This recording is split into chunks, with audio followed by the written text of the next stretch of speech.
Welcome in, everybody.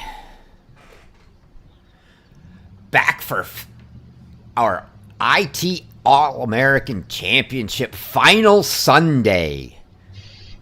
Kicking things off here with doubles action first from Tulsa. Going to have the men on this stream. Going to be the doubles followed by the singles.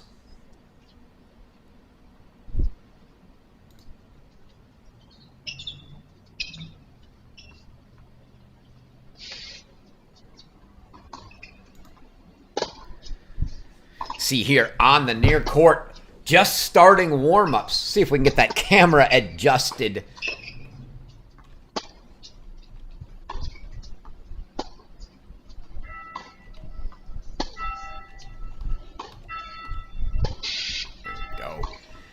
Near side of the court, going to be DK Suresh and Andrew Delgado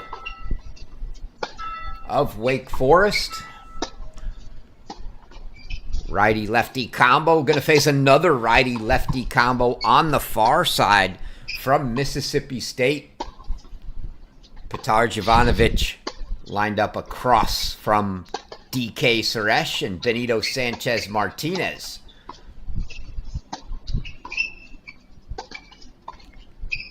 Across from Delgado. Interesting contrast, though. The Demon Deacon's going to go forehands down the middle. Bulldogs play forehands on the outside, backhands down the middle. See if that has any effect on the play.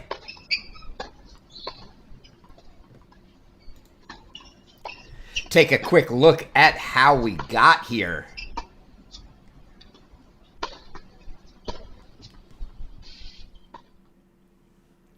As yesterday, a very impressive performance from the Bulldogs, 6-4, 6-1. They, however, trailed a break 4-3 in the first from 3-all. They were broken by the Gator duo of Nierendorn and Jefferson for 4-3. And then managed to run off 9 of the next 10 games to finish that match 4-1. Very different story on the other side, as DK Suresh and Andrew Delgado had to come from behind in both sets. That one was over on Alex Gruskin's stream, but I believe he told me that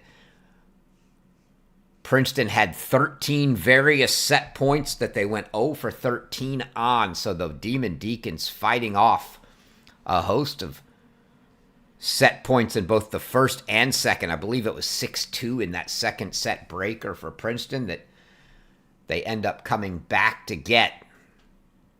So that's going to be our matchup here. Give you one quick look at what we're going to see after this doubles match. Completion of this doubles match, they will roll into the singles final. And our singles final later today, it's going to be second-seeded Aiden Kim of Ohio State and third-seeded Jay Friend of Arizona, both in 3-set wins yesterday. Jay Friend knocking off Dylan Dietrich, a little rematch from postseason play last year.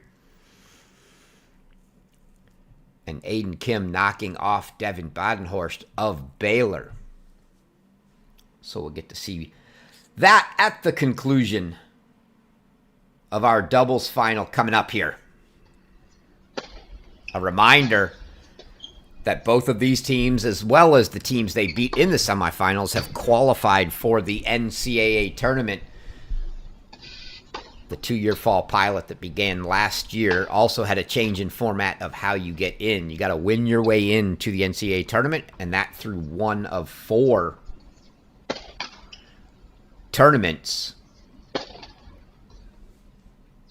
This year pathway to the NCAA Division I individual championships. From the double standpoint, your 4 semifinalists here make it. We move on to the regionals. There are 13 regions. The winner of each region will qualify. And then we finish with 2 other tournaments that play simultaneously. The ITA Conference Masters, your 2 finalists, and then a playoff between the 2 losing semifinal teams for the 3rd spot will make it. And then in your 4 sections, 3 doubles qualifiers from each section. Again, your 2 finalists and a playoff for the 2 semifinal losers for that last spot. That makes up your draw of 32. In doubles, you can see the singles. Similar story there. Cover that when we get to the singles match. But everybody you're going to see today has qualified for the NCAA singles tournament. That will take place November 18th to 23rd down in Lake Nona at the USTA National Campus just outside Orlando. We will be there for that. So join us for all of that coverage as well. Back as we're just concluding our warm-ups here.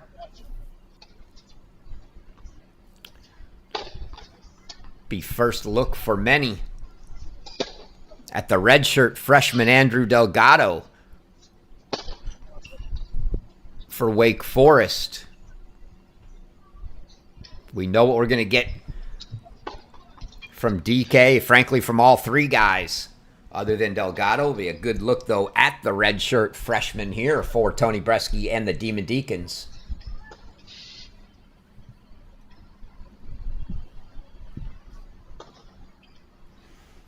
Delgado, North Carolina native. On the team last year. I think he had a little bit of doubles action in the fall maybe, but red-shirted. So this will be his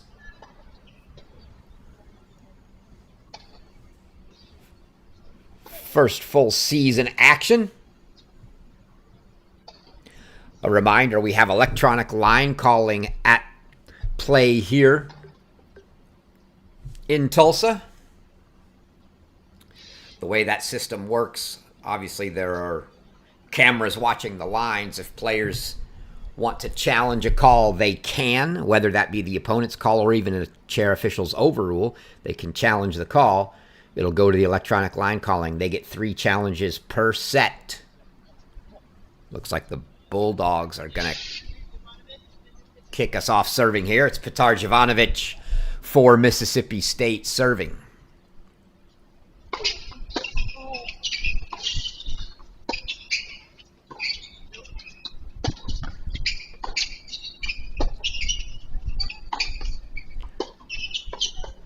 Oh, both Martinez and Delgado, very interesting start to the match as Suresh and Jovanovic play in the down-the-line rally. Martinez and Delgado both all the way over the service line. But neither Suresh nor Jovanovic electing to try to go cross-court for the pass.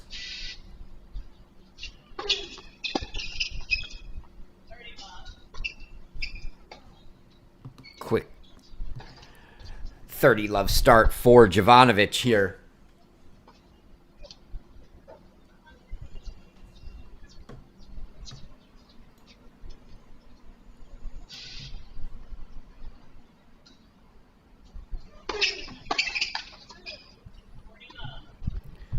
Make it 40 love.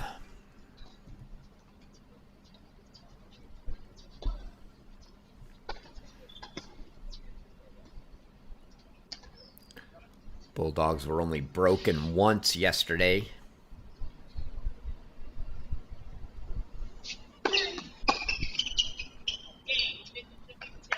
And it's a hold at love for Jovanovic. So we'll change ends here.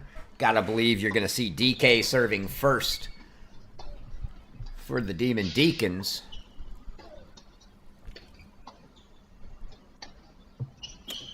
Again, we've got the men's doubles and singles finals, here on this stream.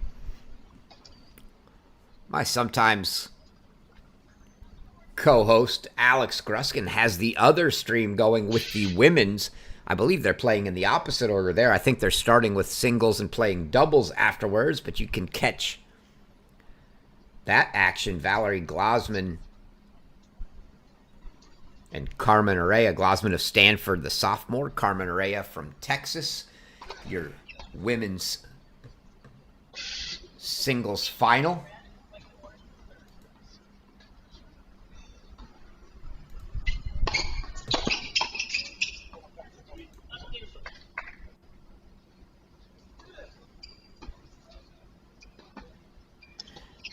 Your doubles final for the women going to be Naaman Galaney of Oklahoma, Sholikova Urbanova.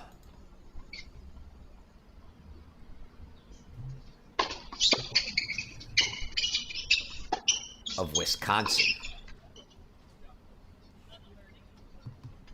6 straight points for the Bulldogs to open the match here, and it is DK serving.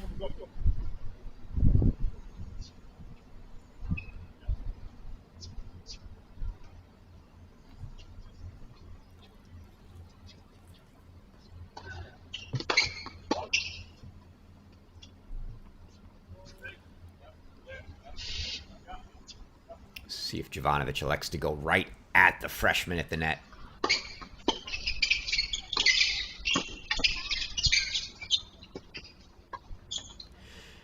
He doesn't, and the Demon Deacons handle that one. Delgado getting the final 2 balls there, putting the first one down at the feet of Benito Sanchez Martinez, and then putting the second volley away handily. Gets it to 15-30. No hole too big for a DK Suresh service game, that's for sure.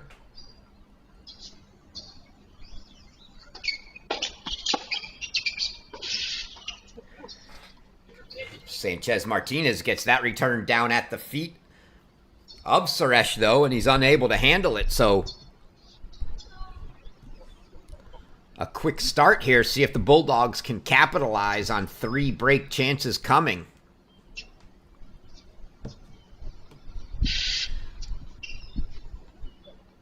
Sanchez Martinez and Jovanovic are your number 1 ranked team in the preseason rankings.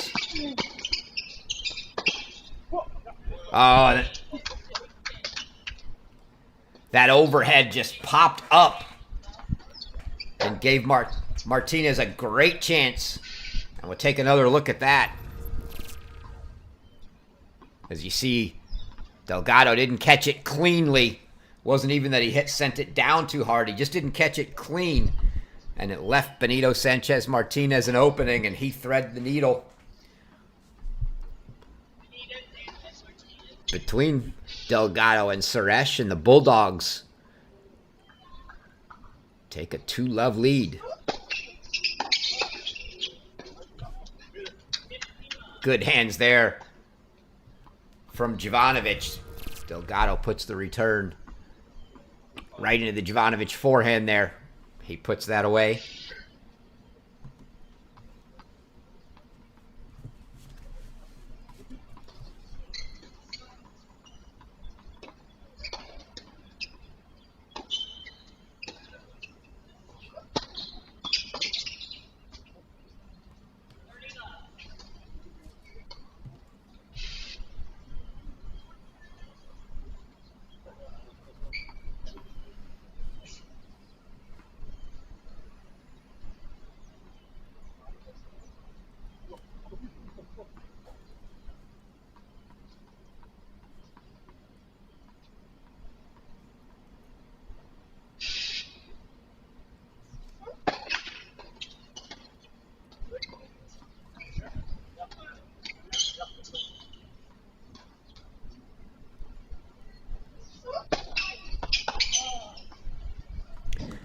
Delgado comes up with the goods there. Sign of life. It's a tough start for the Demon Deacons. Only the 2nd point so far for them. Bulldogs held it. Loved the opening game. Broke from 15-40 in the second. Now 30-15 for Sanchez Martinez.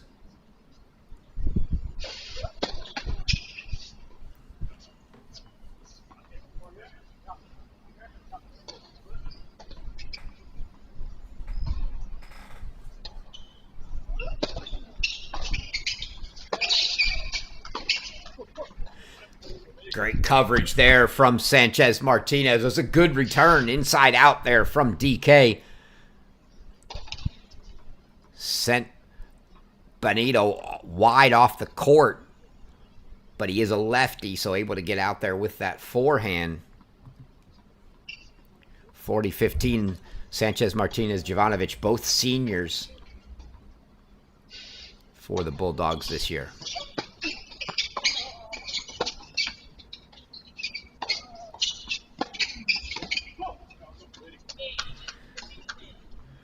And it's a hold. The Bulldogs race out to a 3-love lead.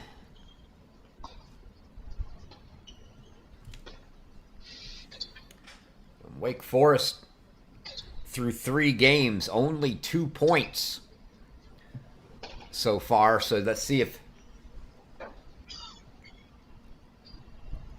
they exhibit a little patience or if DK gets a little antsy. The big guy at the net may be a little tougher to get around. See if he tries to use that length and get them going from the net here, as he was broken in his opening service game. Get our first look at Andrew Delgado. Also, backdraw action going on right now in singles. Your 8 singles quarterfinalists qualified for the NCAA, but you have to make the backdraw final. 10 spots given out here. And so those 2 semifinal matches being played right now, they won't play the final. Those 2, the winners of those will punch their tickets into the NCAA tournament. Those matches are Duncan Chan of TCU having a breakout fall against Emin Van Lobensel's of UCLA, and Illinois' Kenta Miyoshi and Kentucky's Jack Loudon.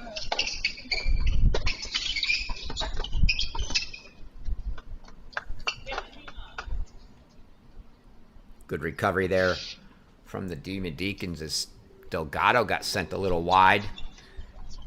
And then DK wins the battle at the net between he and Jovanovic.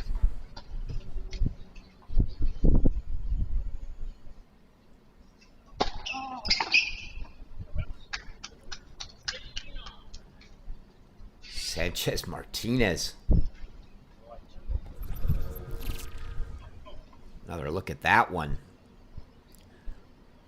Lefty here, and Sanchez Martinez takes that ball on the rise early, right by DK.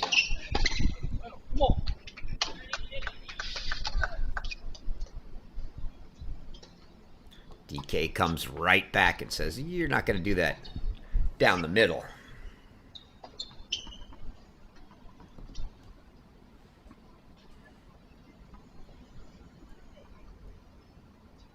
Sanchez Martinez in particular loves to go after returns. Does it once again, so he's had 2 return winners here. One down the line, one cross court, but you see him even on the first serve of Delgado. He's inching forward. By the time he hits the return, he's on the baseline. He loves to take that ball early on the rise on the return. And go for those winners. So 30 all.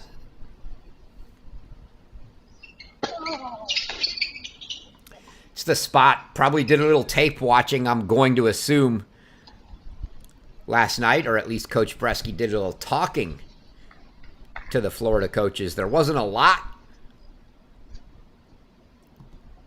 that went Florida's way, but Jovanovic seemed to struggle a little with that high backhand return.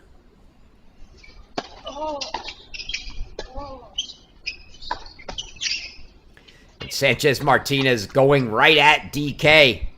Certainly Sanchez Martinez is going to get this return, as we've got a deuce deciding point here.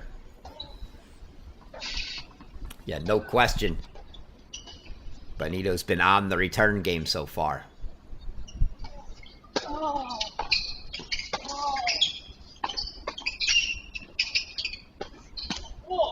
And the big fella.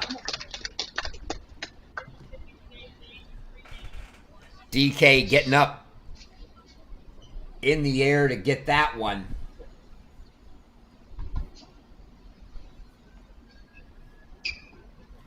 Tough to get a ball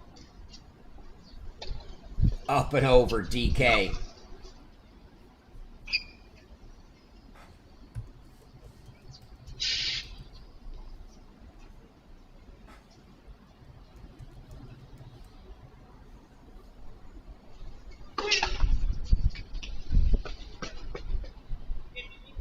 The let court. That ball just landing in. The let court ace. If you're new to college tennis, no lets, no ads. So they play the lets. And as you saw in the last game, there are no ads. It's a deciding point if you get to deuce.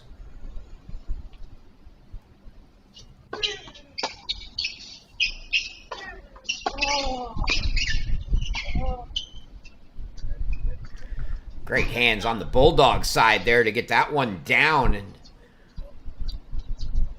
back at the feet of Delgado.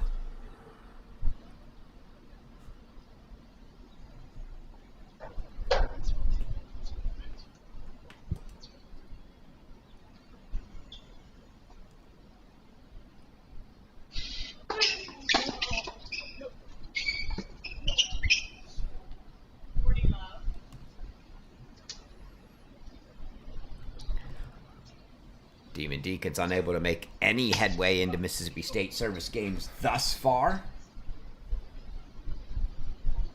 DK is 6'5". Feel like he's at least 6'6", but let's see.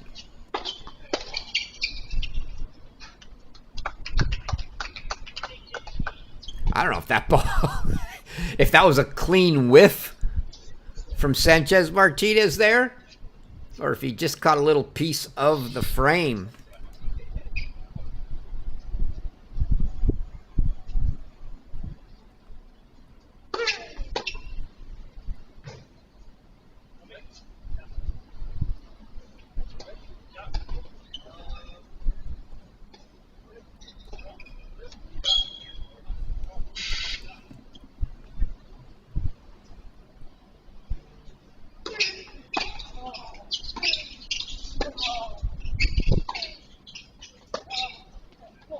Oh, and Delgado, for the first time, goes behind Benito Sanchez Martinez. Keep him honest, and he hits the winner. Another look at this wide, and Delgado not even down the line, really down the middle of that side. Just had really caught Sanchez Martinez cheating, had to go behind him.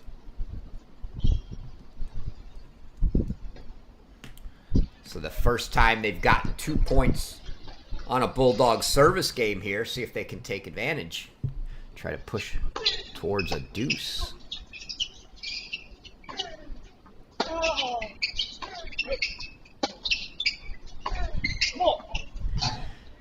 And Jovanovic pushes long, and they do. So another deciding point here. And from what felt like routine service games for the Bulldogs, they now found themselves in a little spot. You see Brian Baker, a few words for DK, and it's going to be Delgado, the redshirt freshman, taking the return. Sanchez Martinez really trying to show him that line and force him to try it. Now he's going to get a second serve look. Martinez staying all the way in the center. Does Delgado go line? He does go line, but the Bulldogs end up getting the hold on the fourth ball from Delgado into the net.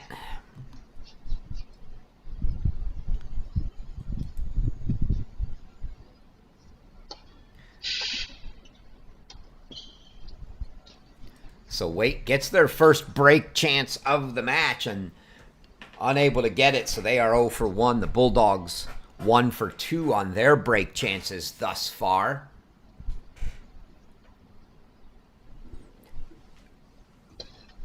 Mentioned those consolation backdraw matches to earn your final spots into the NCAA singles right now. Started the same time we started here. Duncan Chan right now a 3-1 lead for TCU on Eamon Van Lobensel's in the first, and Illinois' Kenta Miyoshi a 2-1 lead on Jack Loudett.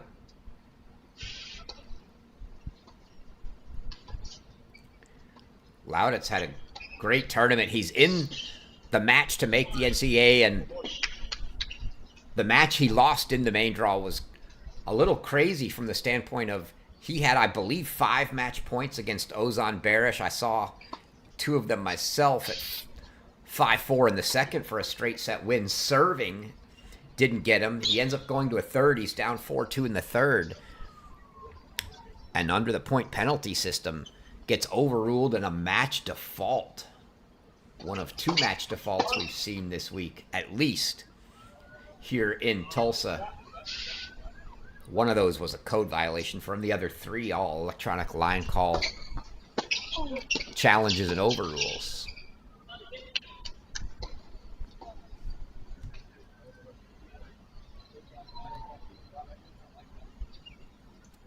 Uncharacteristic slow start serving for DK here.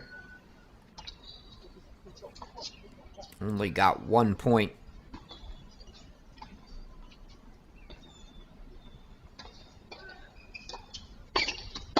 His first service game.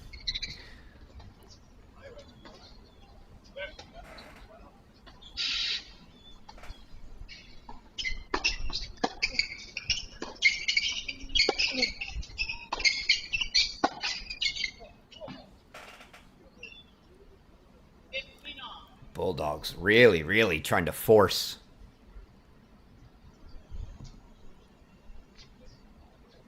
Wake into going behind him. Maybe a tactic, as you see head coach Matt Roberts there talking to, looked like in particular Jovanovic on the backhand. But I was going to say it might be a tactic of pinch that middle until they show you they can actually beat you.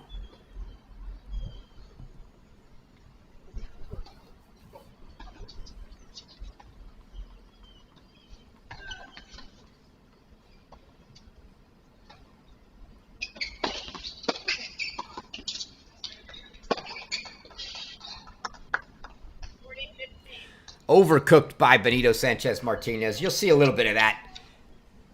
He's going to hit out most of the time, no matter where he is on the court. So he's not going to back off. It's the kind of misses you want to see. If you're going to miss, he'll miss long. So after dropping the first point of the game, DK turns around and does what DK normally does.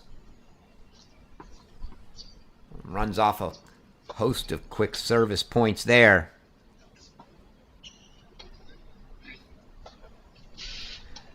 Demon Deacons get the hold for 4-2. 2-4 from their perspective, but it'll be 4-2. Sanchez Martinez to serve now here. The lefty from Germany.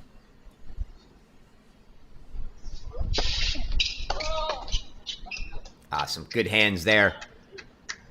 Quick hands from Jovanovic.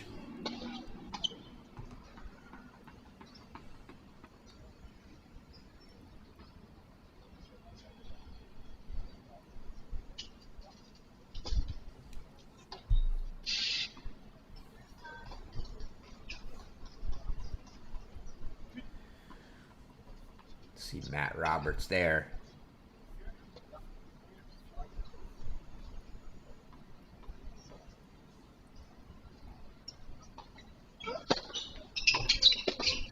th or 12th year head coach now at Mississippi State. Oh, Jovanovic didn't quite put it away. Delgado had a jumping overhead at it. Would have been nicer had that been on DK's side. He definitely could have gotten to it, but Delgado just a little bit high. New coaching staff under Roberts this year as his associate head coach from last year, Jake Jacoby, has taken the head coaching job at Ole Miss. So a little in-state rivalry between the two former coaches, the coaching tandem, so they'll see each other plenty, not that far apart from each other either. Oh, Mississippi State's challenging the out call. Call confirmed, so they lose a challenge down to 2 Again, use it or lose it, so no harm.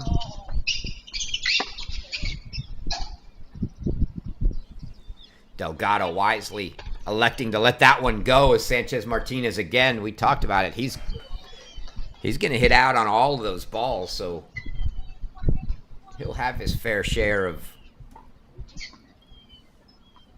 cooking a few long. Delgado wisely letting that one go.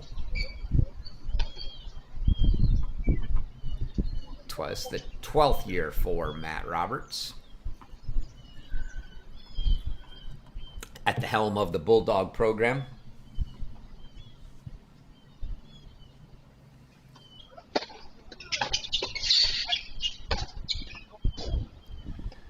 That time it's DK that overcooks one a little long, and 40-15 for Sanchez Martinez.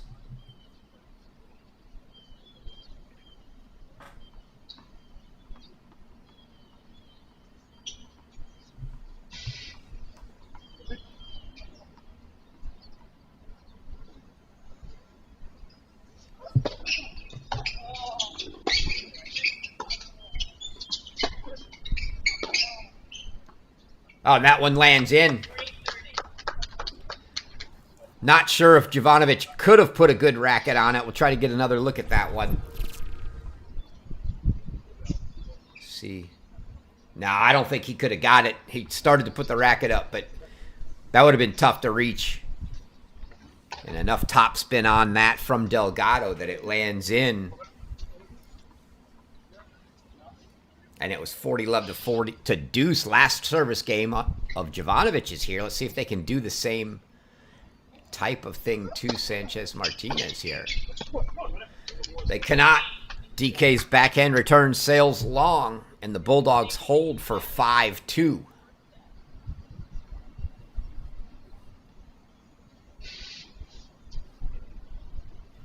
So here, 2 challenges remaining. One more look as we had flashed this graphic up pretty briefly at how you qualify for the NCAA individual championships, both singles and doubles. It's 10 singles and 4 double spots given away here in Tulsa this week. Those are all accounted for with the exception of your final 2 singles spots. Those matches going on right now to give out your final 2. Your 4 doubles qualifiers were your 4 doubles semifinalists. Jefferson and Nierendorn, who dropped the match to Mississippi State yesterday. Ardilla and Inchospa, who dropped their match to Wake Forest yesterday, along with these 2 teams.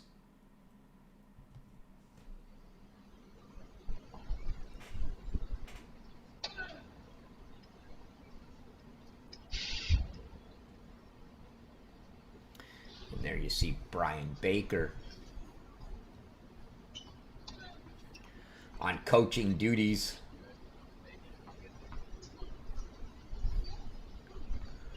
For the Demon Deacons and DK and Delgado. Baker, an accomplished professional. Had reached highs of 52 in the ATP rankings in singles.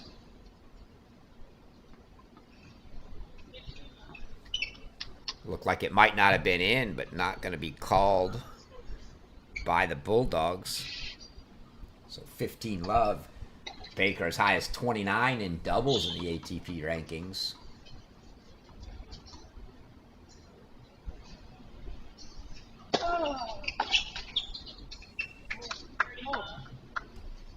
He had been working at the USTA before Tony lured him over.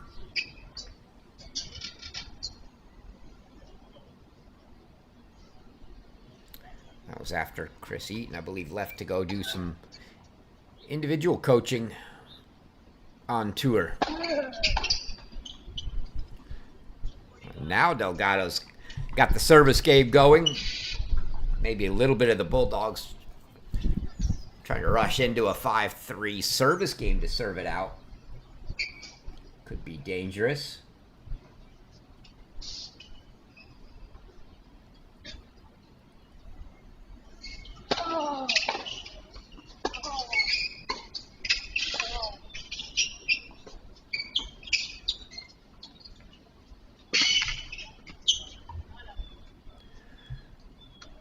That ball not up. Double bounce for Delgado.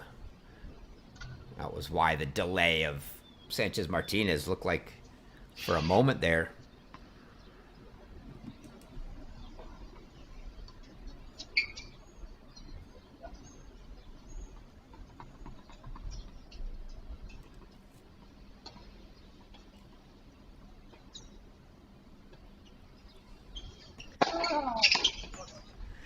Say it looked like for a moment.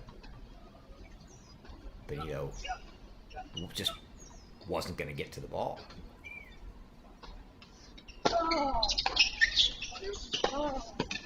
Oh.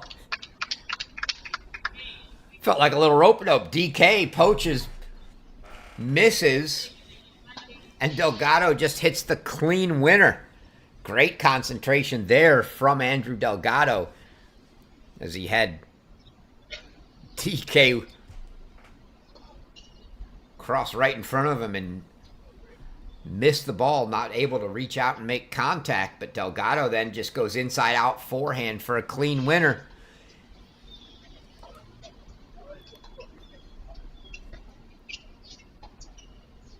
So Jovanovic now going to have to serve it out for the Bulldogs. Good start, big serve down the middle.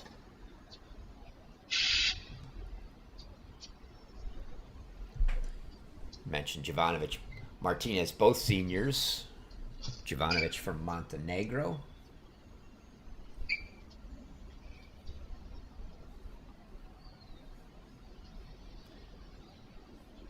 Started the last year at number 1. He and Martinez switched places as Jovanovic struggled a little and Sanchez Martinez had played really well, and it stayed that way for the remainder of the year.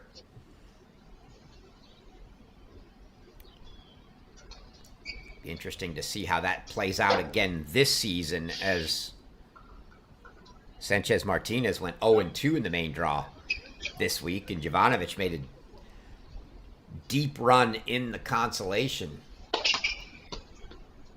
losing out yesterday late to Vignesh Gojaneni of Yale, 6-4 in the third.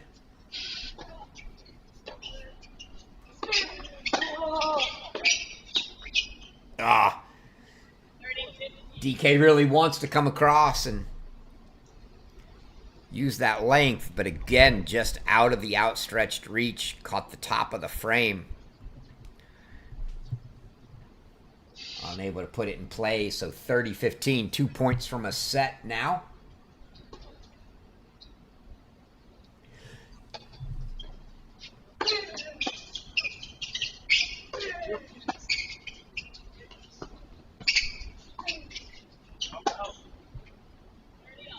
That one deep for Jovanovic, so 30 all.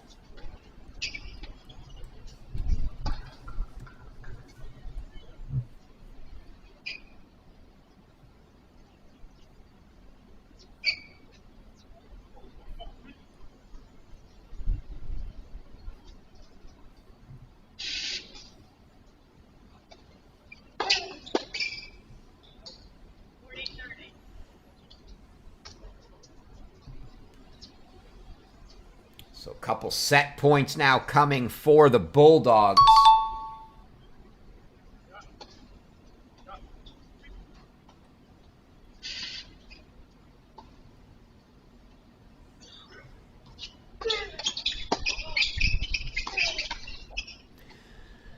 Another forehand into the net. Jovanovic struggling a little off the ground right now, and Wake Forest has an opportunity.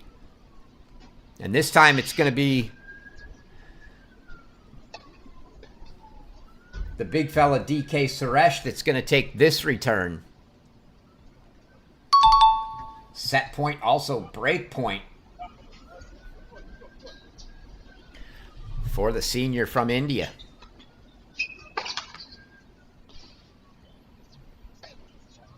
Now I'd be a little afraid if you give him a second serve to the forehand here. Gotta think Jovanovic wants to get this ball to his backhand.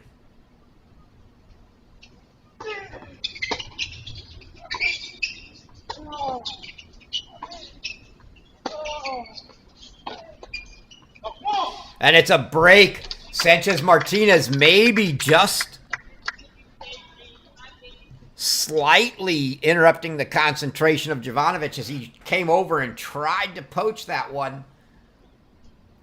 Couldn't and backed up, but Jovanovic then pulled the next ball just wide. So Wake Forest back on serve now. In a match that's just felt like the Bulldogs have been in control.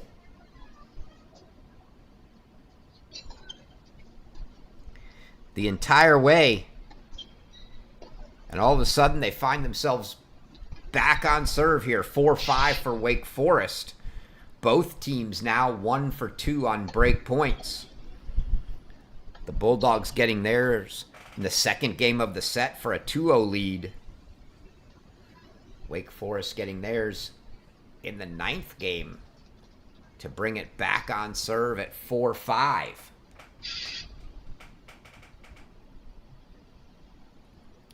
Jovanovic for the Bulldogs was the NCAA Elite 90 Award winner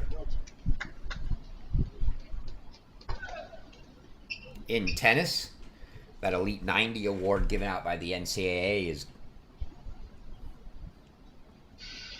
given to the student athlete at each of the 90 championships at the final site.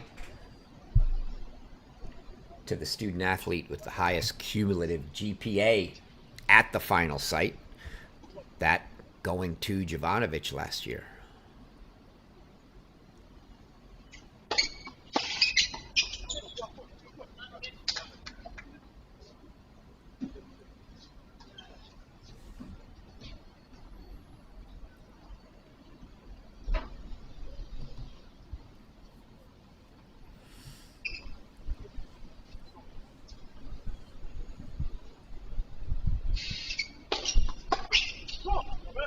And Benito Sanchez-Martinez. We've talked about it. He's the dangerous one on return. He likes to go after those. Taking that ball early. Does it again there. Forehand right down the line for a winner. So love 30 for DK. And that one handled well by Delgado. Jovanovic went at Delgado, but not enough on it. Clean winner for the redshirt freshman.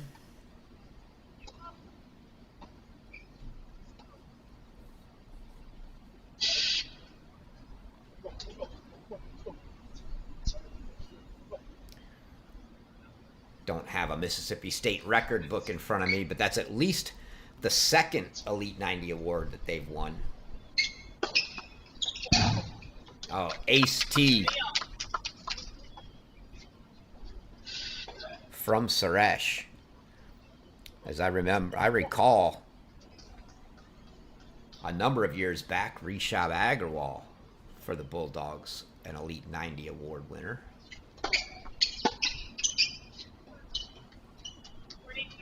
.40-30 for DK now.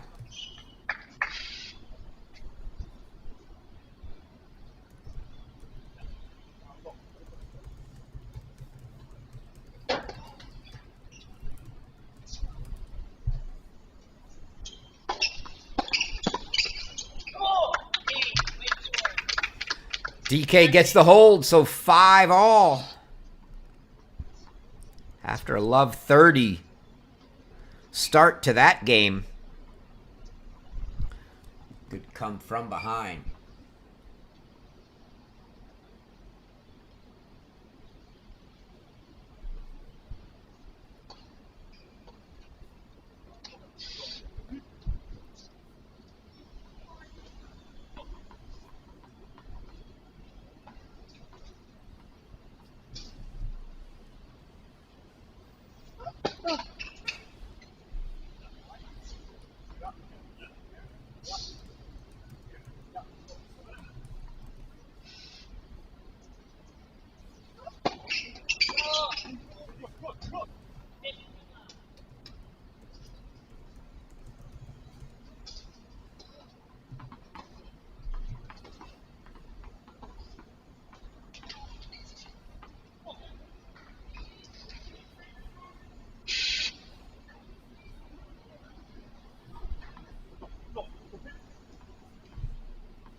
Big serve from Martinez.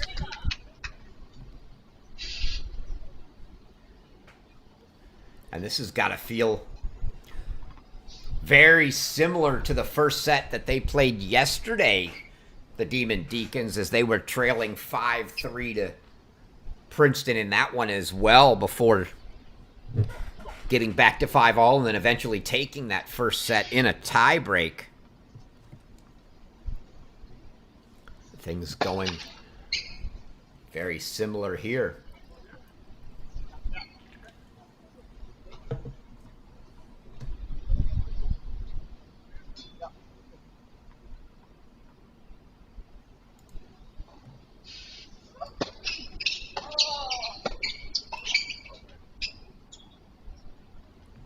DK putting that volley into the rear side of Jovanovic. No malice intended there. You see him apologize to Jovanovic quickly, saying, yeah, no worries. It was the right play.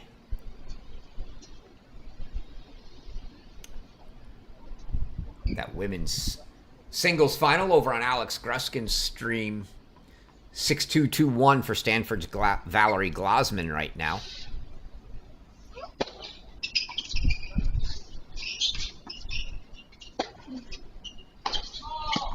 Way too much Jovanovic standing in the middle of the court on a high ball for Delgado. He easily takes it line side past him. And all of a sudden, the Bulldogs find themselves in a somewhat nervy little spot, as they felt like they were in control the whole match. And then start the 5-all service game up 30-love, and all of a sudden 30-all.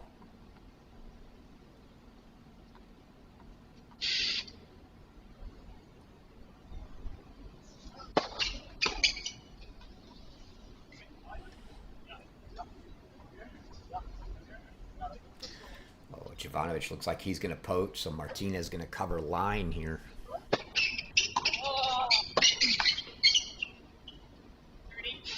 And now, break points for Wake Forest.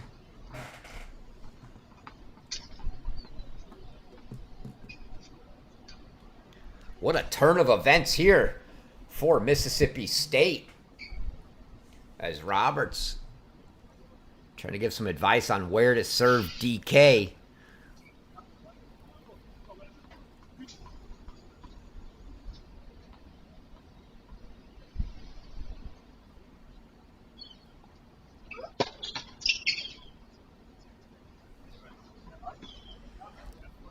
Lucky for the Bulldogs, that one went long, as if that had bounced in the court, DK was going to tee off on a forehand.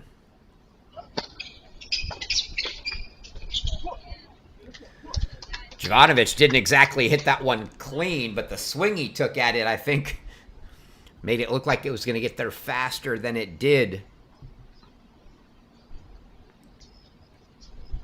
And now a huge deciding point here at 5-all in the first set.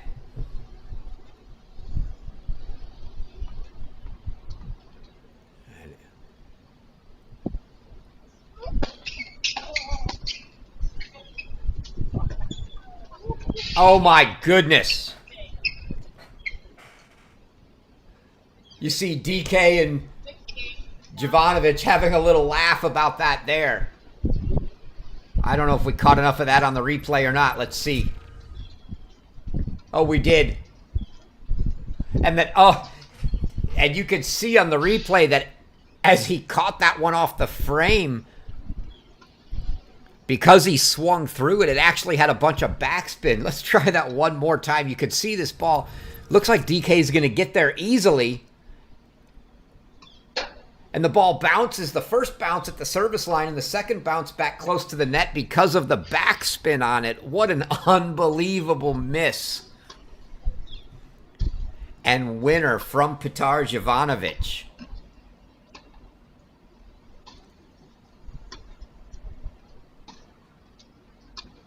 Frankly, a ball he should have just put away. but misses it off the frame, and it goes his way, and the Bulldogs hold for 6-5. So now it'll be the redshirt freshman Delgado to serve and try to get the Deeks into a breaker here.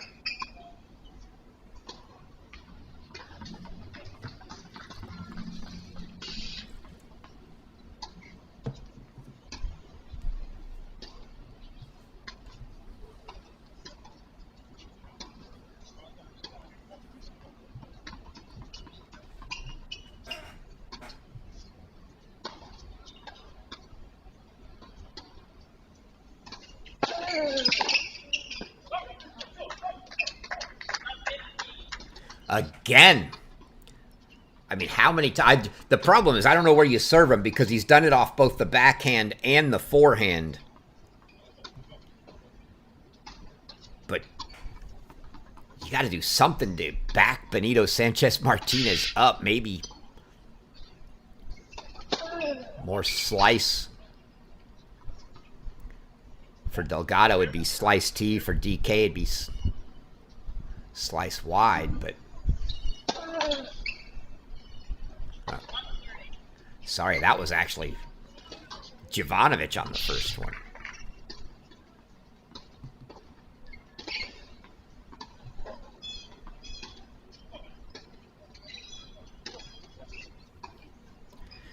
And again, a love 30 hole. DK fought out a love 30 last game for the Deacons. Delgado, similar spot here. Oh. Costly miss from DK Suresh at the net. Poor return from Jovanovic was right at him. But set points, 4 of them coming now. Woo. DK thankful there. Delgado is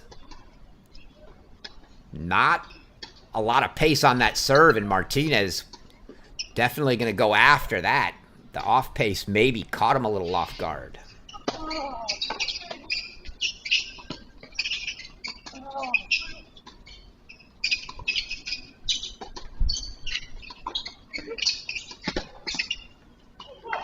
And that one long, and it's a first set. 7-5 for the Bulldogs. So they give up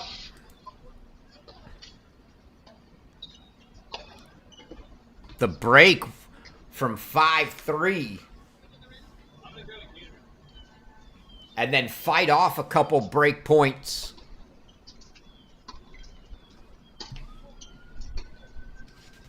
To survive. A little bit of a roller coaster ride there at the end of the first set for Mississippi State, but they end up coming through 7-5.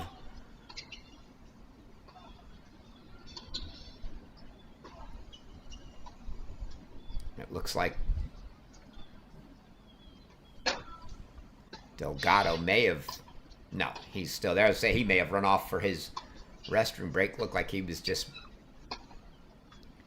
grabbing some extra refreshments, maybe. Usually you see him running over to the water jug under the chair.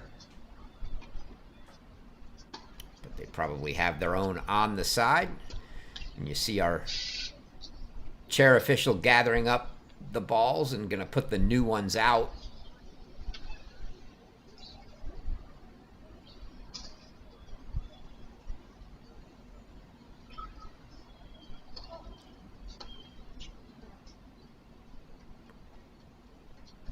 Measure that net, make sure it's still 36 inches there.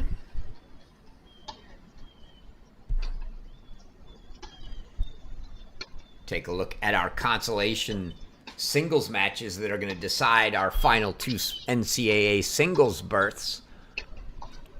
It's Duncan Chan 6-3 in the first set over Emin von Lobensel's, and Kenta Miyoshi 6-2 over Jack Loudon. So set leads there for Chan the Horn Frog and Loudon the Miyoshi from the Illini.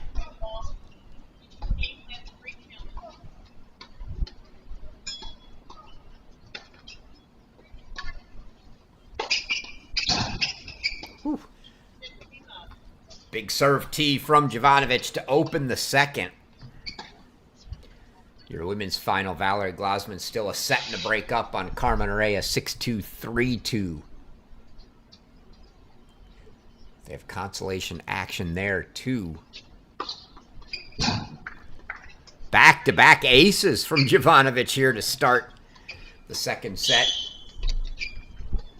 It was the darling of the week in Cary, Savannah Dadamasco from Appalachian State, who knocked off top-seeded DJ Bennett in the opening round. She makes it into the NCAA tournament by making it all the way to the consolation final.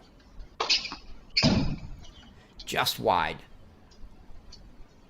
And the other match between Piper Charney of Michigan and Anastasia Grechkina of Pepperdine is 6-all in the third. So a breaker to see who's going to get that final NCAA berth.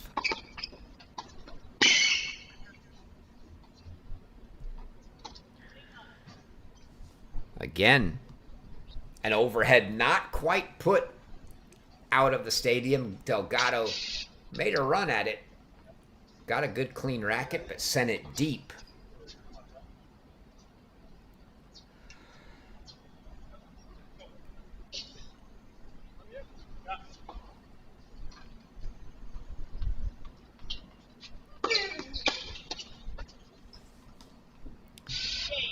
It's a hold for Jovanovic. So as we started the first, we start the second with a Jovanovic hold.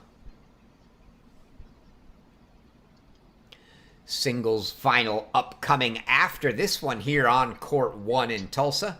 It's going to be Jay Friend of Arizona, Aiden Kim of Ohio State.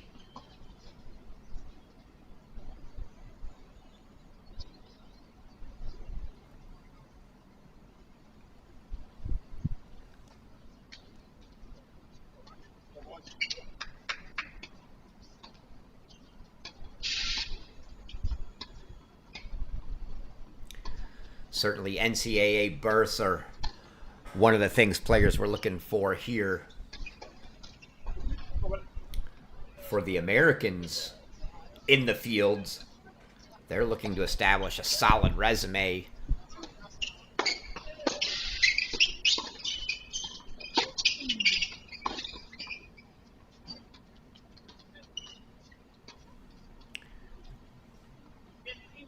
Clean winner for DK down the line there.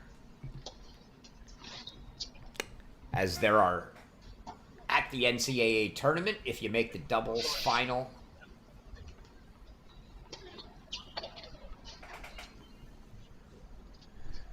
or the singles, I can't remember doubles if you have to, yeah, you do. You just have to make the final.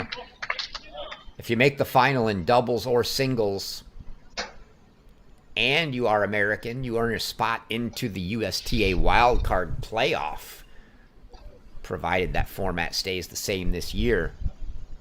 Last year, both finalists were American, in Michael Zhang and Ozan Barish.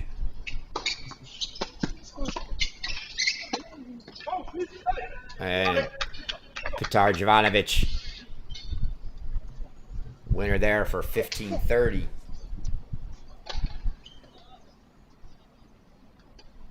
So that gave those two gentlemen entries, but they are 4-team playoffs for singles and doubles. So the entries that aren't filled by making the finals at NCAA, put away by Delgado, are chosen based on the resumes of the American players. So 4 American doubles teams, 4 American singles players all get entered into a 4-team wildcard playoff where the winner gets a main draw.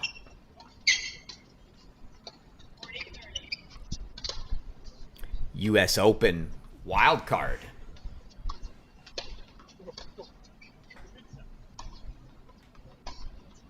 So certainly one of the things any of the American players are looking forward to competing for.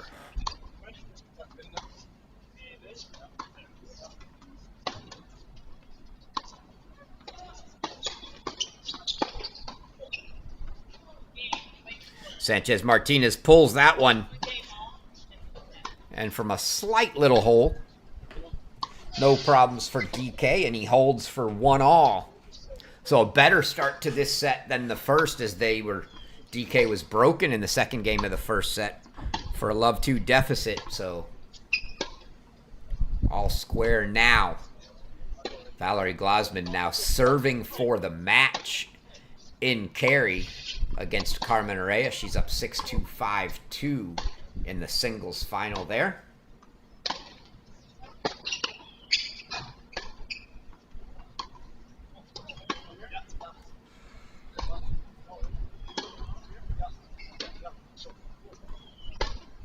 Here, warm-ups going on. Got to be either Friend or Kim on a nearby court getting ready.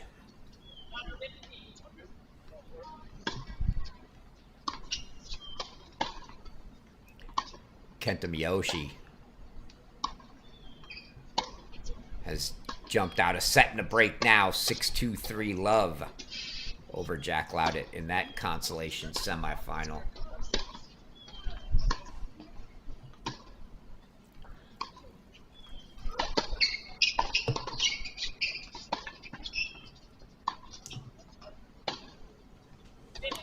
Almost got that one back, did DK.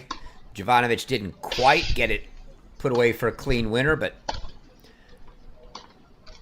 nonetheless, they get the point as DK unable to get it back. 15-all on the Sanchez-Martinez service game.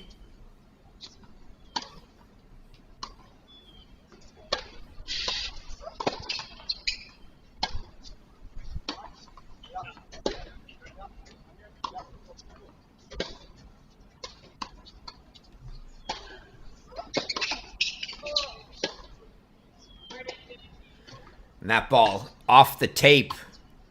You see Sanchez-Martinez apologizing. Delgado unable to make clean contact with it. Jovanovic has been an All-American in doubles his first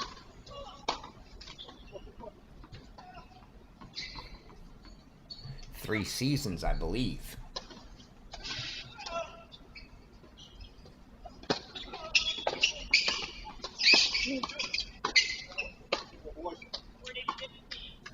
It's 2 or 3, not sure which. Now 40-15.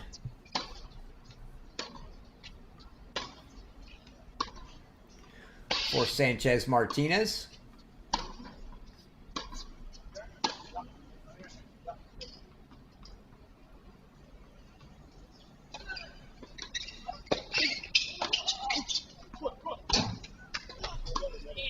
It's a hold for Benito Sanchez-Martinez, and the Bulldogs make it 3 straight holds to open this second set now.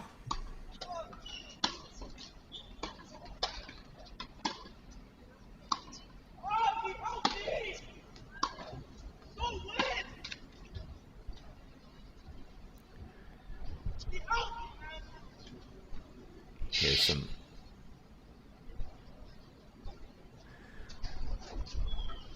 noise coming from another court.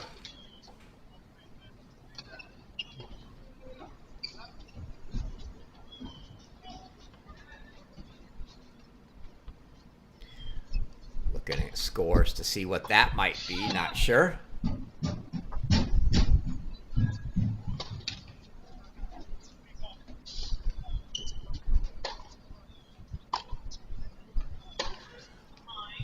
Bulldogs returning the bulk of their team this year. Looking forward, I know Matt Roberts is, to a great season there. They lost Dusan Milanovic, but I believe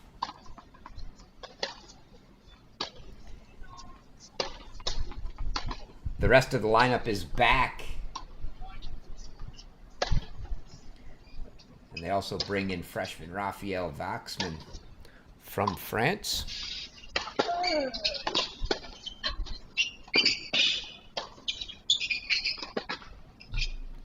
Oh, DK. Almost the same spot that he missed one of the volleys up in the high area there. You kind of wonder, wouldn't think it's sun, as it appears the sun's kind of behind us to the right, not out in front of us, based off the shadows on the court. Martinez gets that one quickly back at the feet. And some of that is just, it's not all the pace on the ball coming back, but again, it's the fact that Sanchez Martinez loves to take those returns early, so they come back. You take that ball early, and they just get back quicker than you're anticipating. Ah, beautiful hands there from DK. Take another look at that one.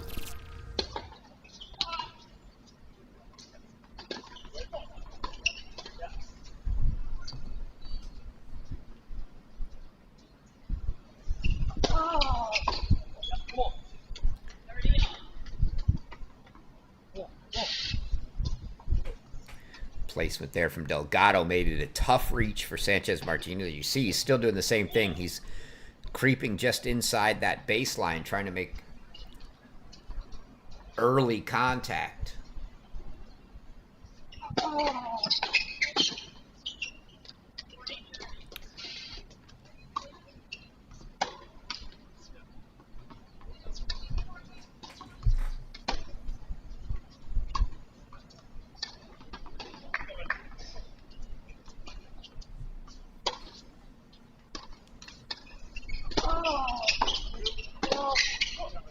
Again, same thing from Sanchez Martinez. Early contact down at the feet of Delgado on the forehand side, and he can't handle it. And you know Sanchez Martinez has taken this return as well. His return's been on spot here.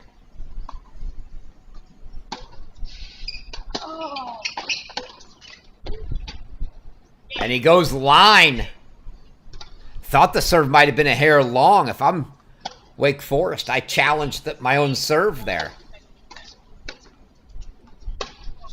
But they don't. And Sanchez Martinez hits the winner down the line, and Mississippi State takes a 3-1 lead. So it was the first service game in the first set they broke on. It's the second service game of Wake in this set, but another early break lead for them here. See if they can hold this one, as they were unable to in the first, as Wake broke back at 5-3.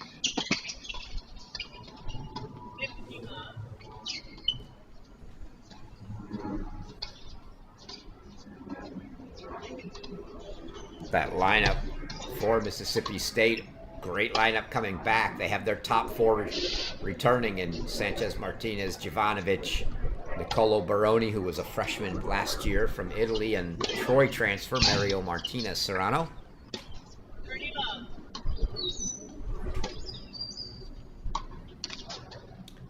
And then also returning Brian Hernandez Cortez, who really came on strong at the end of the year. He'll be a sophomore this year. Roberto Ferrer, and then they bring in a freshman.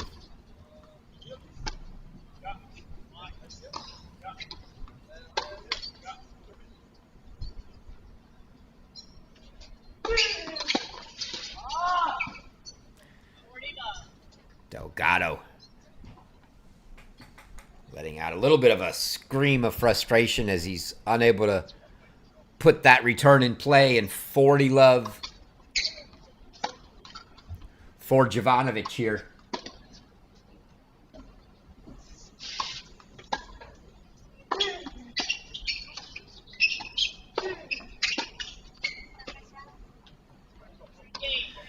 That ball deep off the swinging volley from Jovanovic, and Mississippi State, as they did in the first set, leads 4-1 in the second.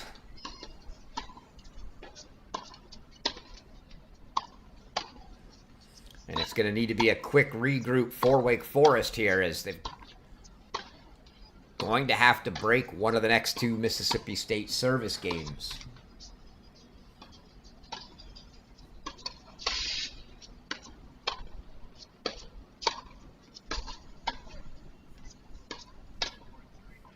Mississippi State was outstanding in doubles last year. Obviously, you have the #1 team in the nation here that partnered up last year as their #1 doubles team, and then had Baroni and Serrano playing together who played well, but a guy that doesn't contribute much in singles for them, Michael Novansky, an outstanding doubles player, best hands on the team, I think. He paired up with the Dusan Milanovic last year. And I'm not sure how many points, but I don't feel like the Mississippi State dropped more than probably 2 doubles points all year. Wake Forest was equally as good in dubs last year.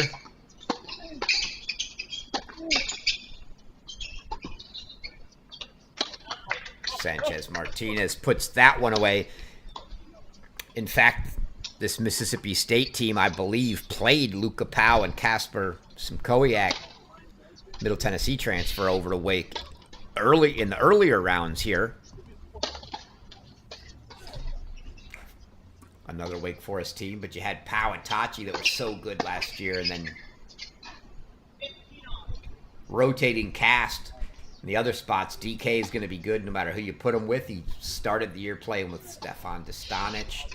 Dostanic didn't play a lot after a certain point of the season,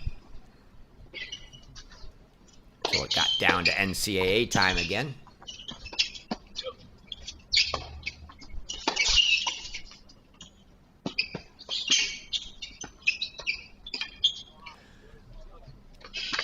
Oh, what a point. A little bit of everything everywhere. Let's see how much of that we caught. I just caught the very end of Sanchez Martinez chasing that ball down. But some excellent play there.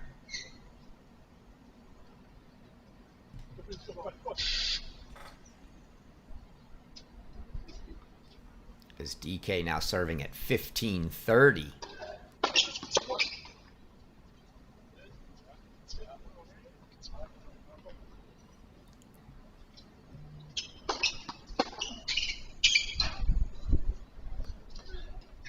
Calls it out.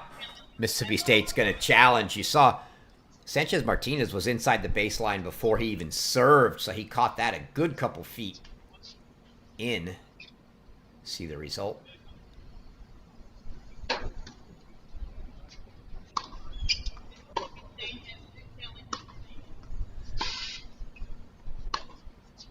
Said they have 2 challenges remaining, so I assume that means the call stands, and it's 30-all.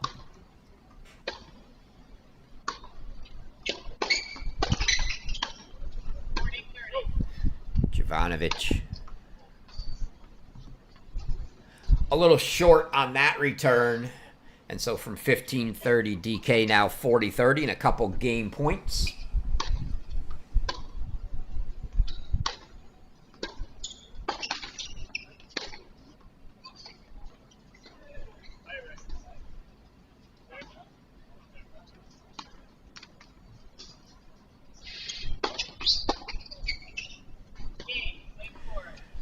Again, going with taking the ball early is Martinez there, but he sends it long, and DK holds for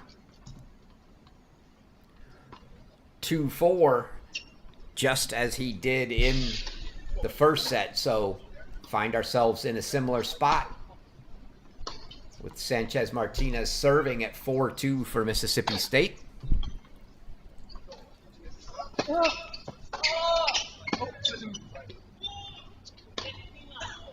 That was deep.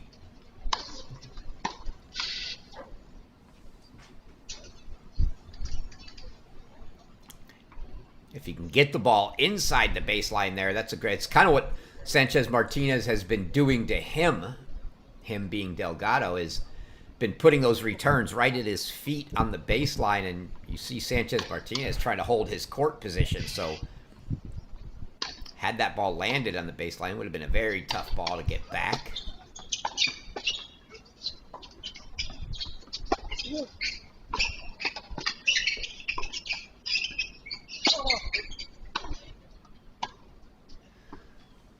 that one long. It's had a lot of these balls today that look like they should have been put away and just haven't been put away.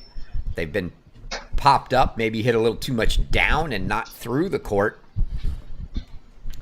As Wake Forest, the beneficiary there of Mississippi State not putting that ball away early. Delgado gets it back.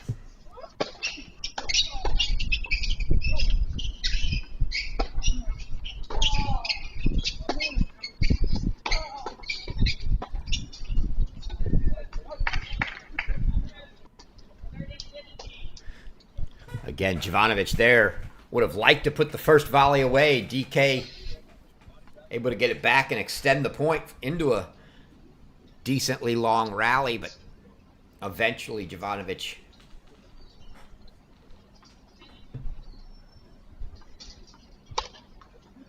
putting one at DK they couldn't get back, and someone sends the ball back in. Jovanovic will pocket that ball.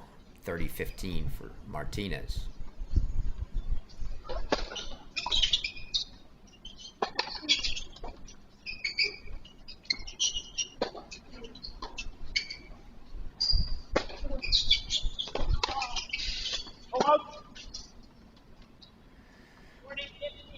It was an awkward crouching overhead from Jovanovic there. Did his best to impersonate a 5'8" guy. Able to keep it in play. That's a lot harder than it looks when you're trying to hit an overhead that's that low.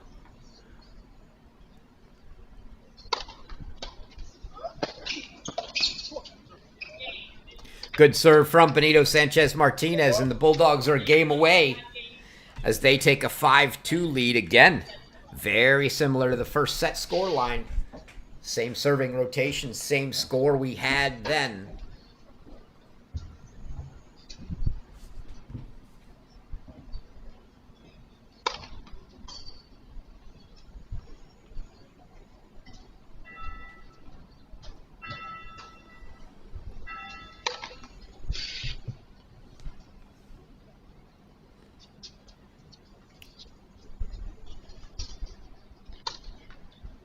Not sure what happened, but Kenta Miyoshi 6-2-4-1 shows completed against Jack Loudett, so looks like Miyoshi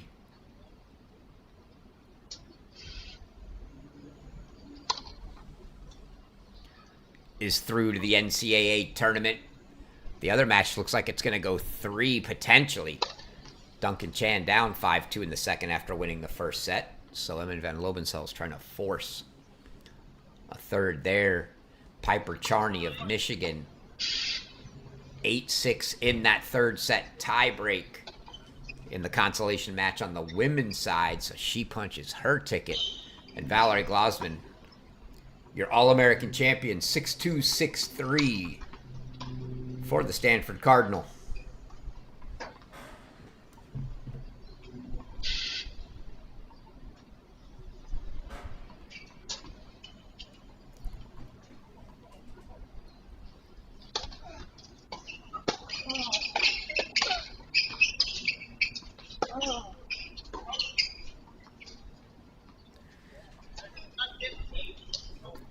Deep from Delgado.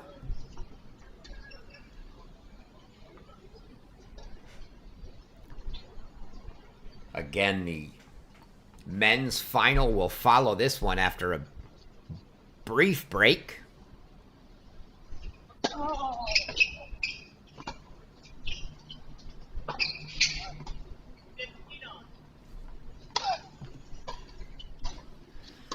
Players getting warm already, so they'll be ready to go. Won't be anything more than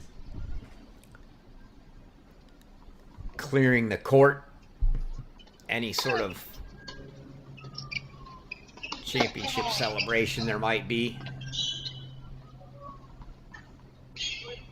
Rolling the next match on.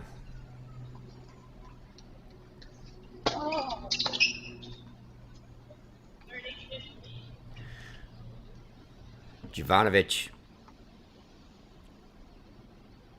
trying to go with that Martinez return game, taking the ball early, but sent the ball a hair wide.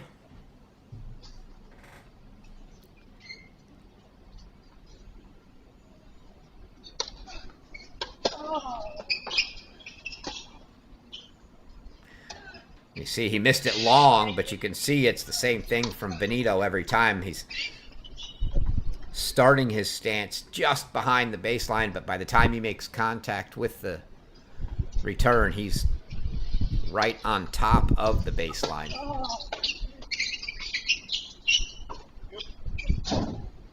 Same thing there from Jovanovic, and that one works out for him.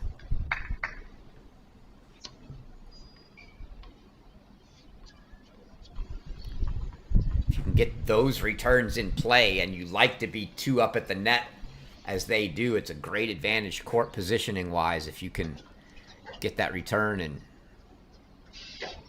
start the point. It's a good hold though for Delgado, so he's going to ask the question just as they did in the first set, and they were able to successfully break back. They're going to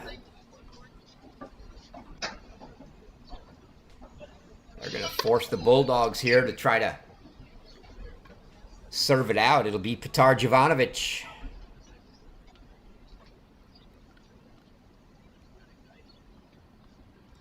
Looks like they're looking for a missing ball, maybe.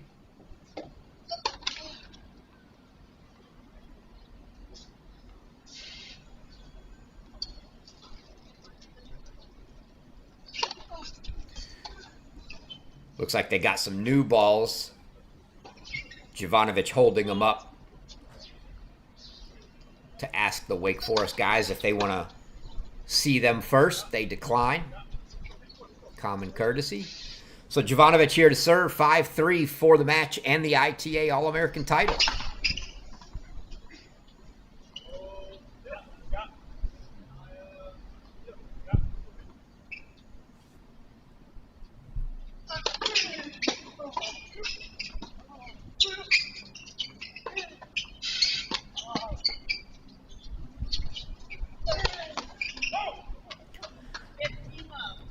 Jovanovic.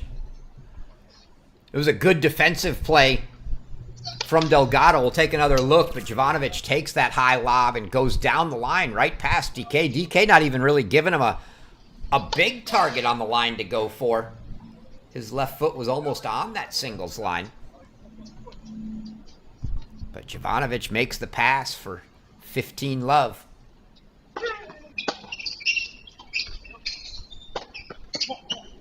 And DK right back with 2 good forehands. One that Jovanovic was barely able to get to, and the second one inside out past Sanchez Martinez.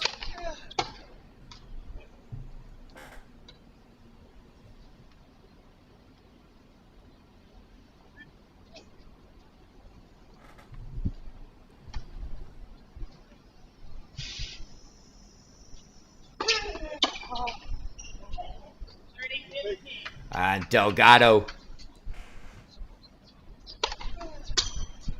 creeping in on that backhand return and just trying to push block that ball back, but sends it long.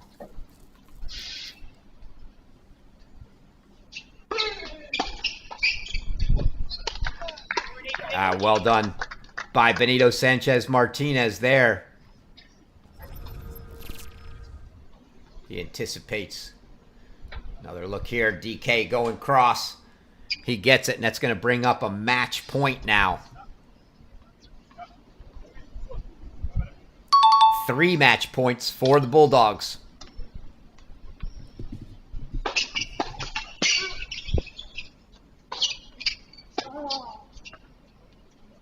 Oh, what a ball from Andrew Delgado. He says, we're not going down yet.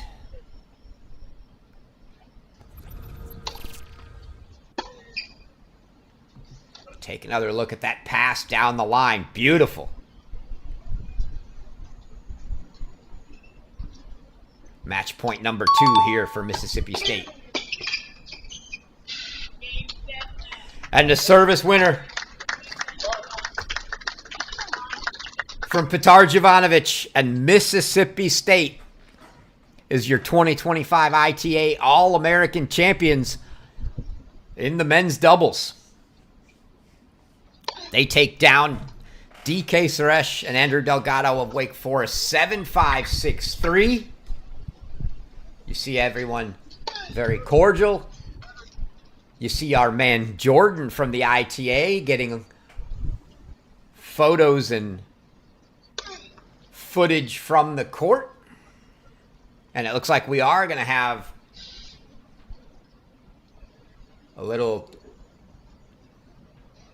trophy celebration on the court. Looked like that might have been Cody Johnson there. One end of the table hauling it out. I know our on-site guys running the show in Cary and Tulsa this week, as it's Jordan on the men's side here in the white hat.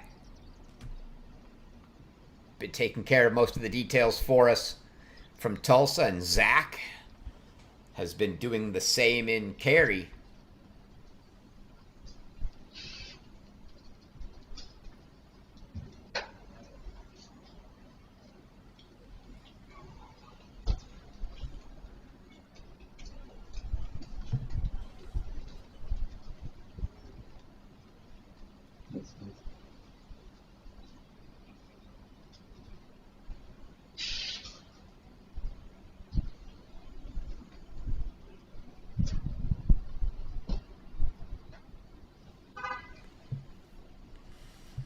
We'll leave the cameras on here so you can see the trophy presentation. And then they'll quickly turn things around and get our singles final on.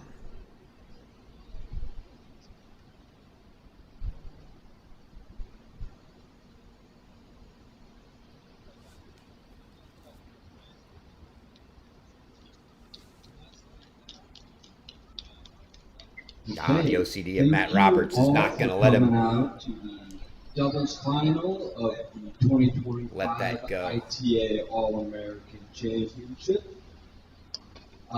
This is a fantastic event every single year. Tons of top players have come through these draws. John Isner, Ben Shelton, some of the biggest names in tennis in the world have come through this event and won on this very court. And now we've got some new athletes that also get to put their name in those books. Before I introduce them and hand them the hardware, just want to give a few thank yous. First and foremost to the University of Tulsa. They've been hosting this event for 20 years, and we keep coming back because it's always excellent. Also want to give a couple of thanks to the officials, both head referee Steve Morrow and his crew that's been here all week. They put in longer hours than anybody sitting up in the chair in the heat. And, they do a tough job, and we appreciate them.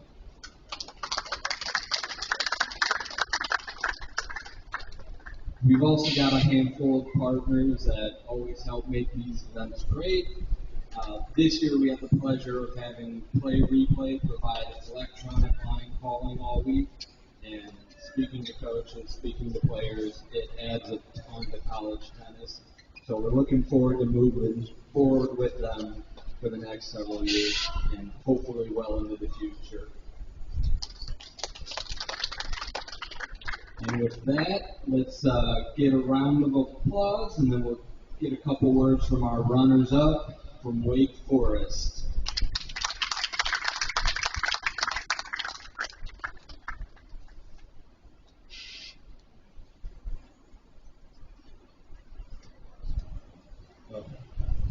First of all, thank you, Tulsa, for organizing a great event, and it's been going for every year. And also, thank you for the people who did not support us today.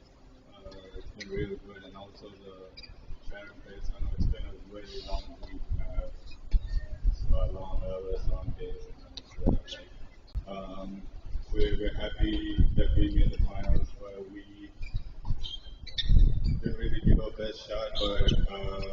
But congrats to the Mississippi State guys. They played really well all week.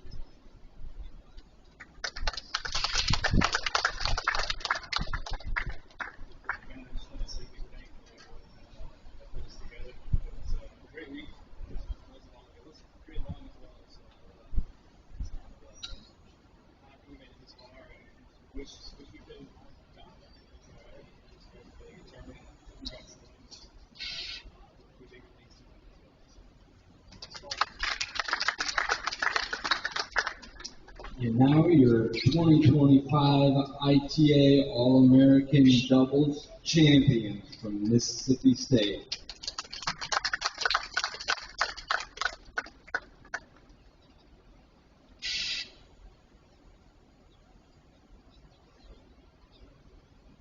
Yeah, I mean, first of all, thank you for everybody who was participating in this tournament, officials, those who told some and the fans.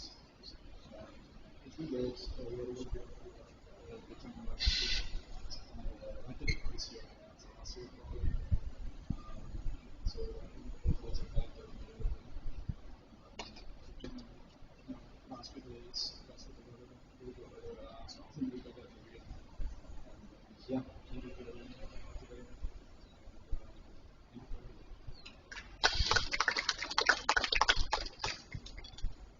First of all, I want to say congratulations for the great first team. Have a great week. Fortunately. Then I want to thank all the officials, all the people from the University of Tulsa who made this event possible. Because we already know it's happening here every year, and we're really, I can say, happy with the organization and with the officials. Thank you. One more time for the 2025 ITA Doubles champions. And please stick around because we have an excellent singles match about to get going as well.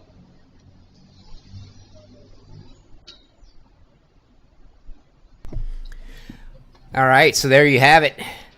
Trophy presentations for your runners-up and your champions. And you see head coach Matt Roberts taking his own little video footage.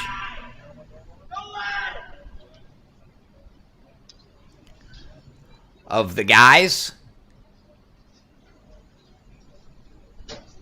We've got our very own Jordan from the ITA back behind him grabbing photos.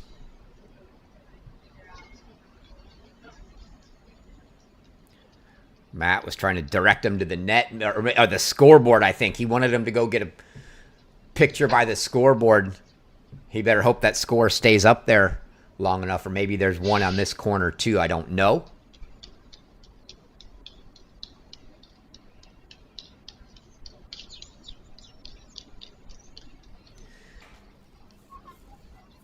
Players will clear out of the bench area, make room for Jay Friend and Aiden Kim, who will make their way to the court.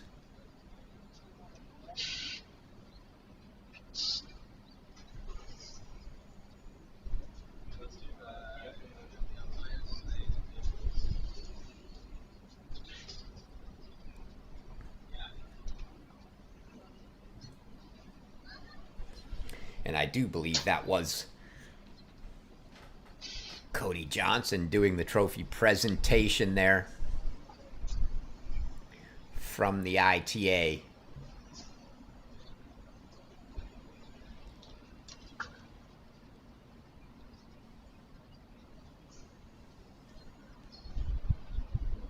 As you see Brian Baker.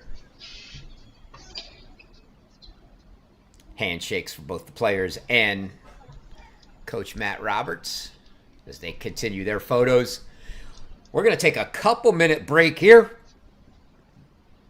as they finish things up and we get set for Jay Friend and Aiden Kim. So grab yourself a snack, a drink, whatever it is you want to do. And we will be gone for just a few minutes, and we'll come back as soon as the players come out for that singles final.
All right.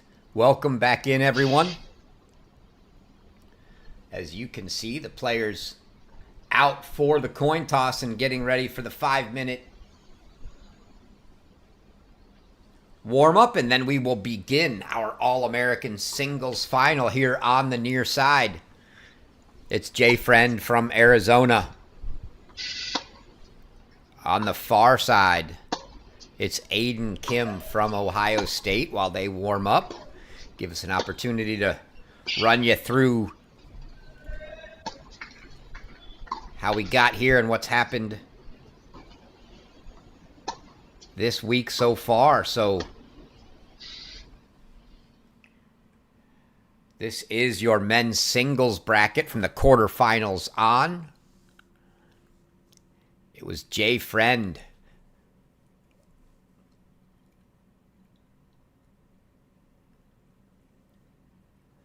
knocking off. I was going to say, caught me by surprise there. The graphics wrong. I apologize. It was Dylan Dietrich, not DK Suresh, that Friend faced in the semifinals. Friend knocking off Dylan Dietrich yesterday, 7-6 in the third, after knocking out Michigan State's Ozan Barish in the quarterfinals. For Aiden Kim, it was a 7-6, 6-3 win for Badenhorst over Matthew Forbes of Michigan State as well. Kim, the beneficiary of a walkover over Sebastian Gorsny of Texas.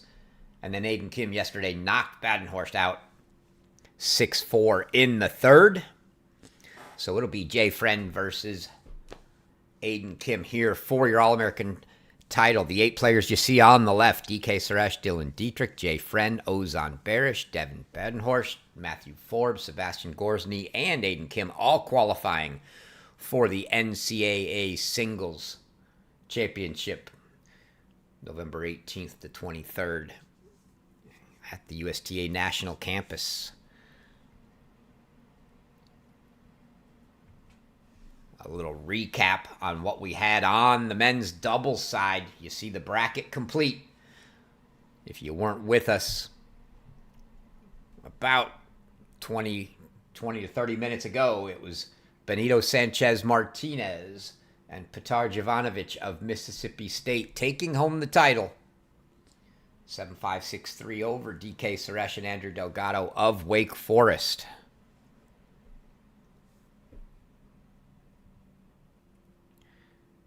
The other site and the other stream with Alex Gruskin had the women's. Just to catch you up with what happened there, it was Valerie Glausman of Stanford, 6-2, 6-3, taking home the title there. And they played them in reverse order, so they'll be playing doubles while we're playing singles.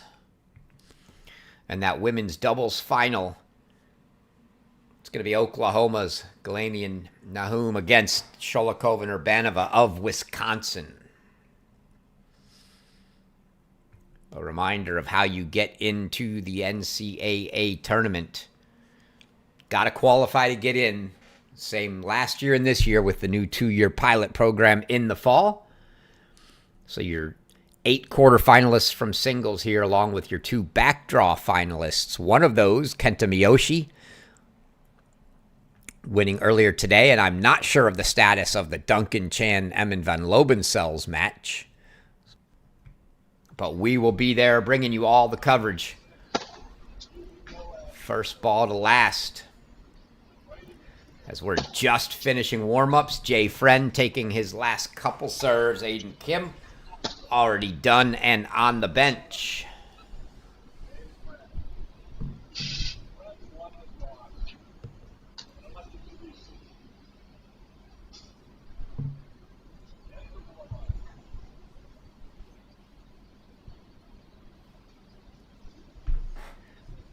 Jay Friend almost undoubtedly going to be taking over the top spot for his team this year. Last year, he had fellow teammate Colton Smith, who made a tremendous rise in the ATP rankings while still maintaining his college season last year. Smith now on to be a full-time pro. Friend going to assume the reins for the Wildcats in the top spot. That lineup last year for Arizona, you had Smith, Friend, and Sasha Rosen playing the 5 spot that were virtual locks for them every match. See how that works out. It's going to be Aiden Kim to kick things off for us here in the final, serving from the far court.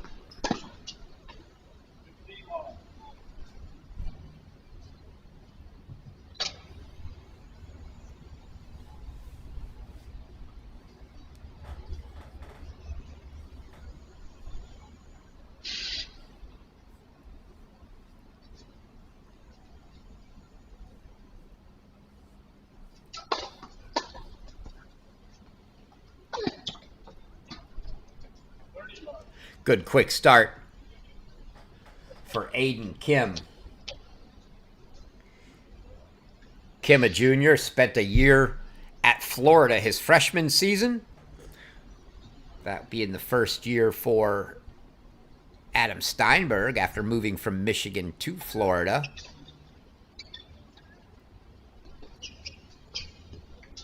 Kim, a native of Michigan, in the irony there. Wide by Aiden Kim for Jay Friend.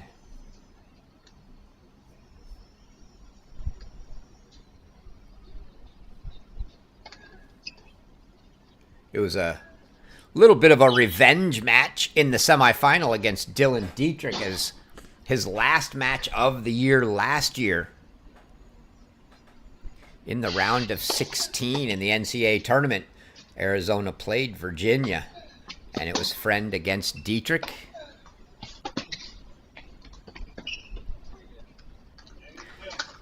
Closed well there by Aiden Kim, and he holds for 1-love. We'll take another look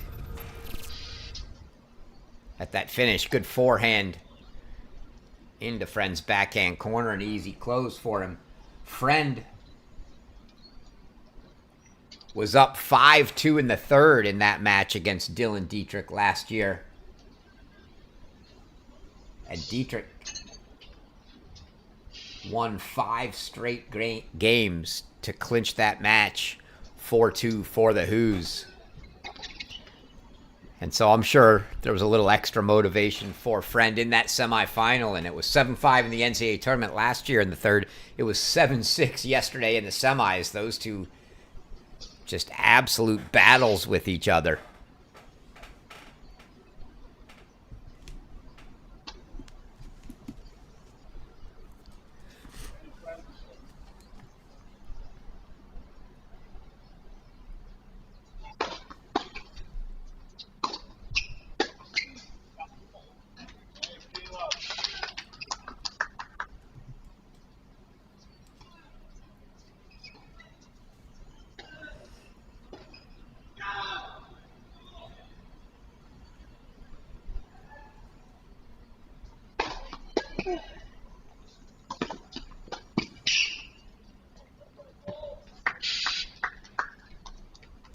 Just deep from Kim for 30-love. So good start for both servers so far.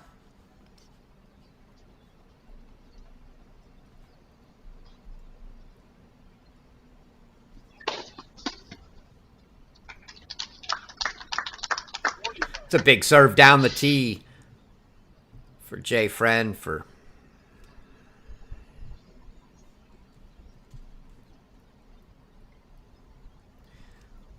40-love.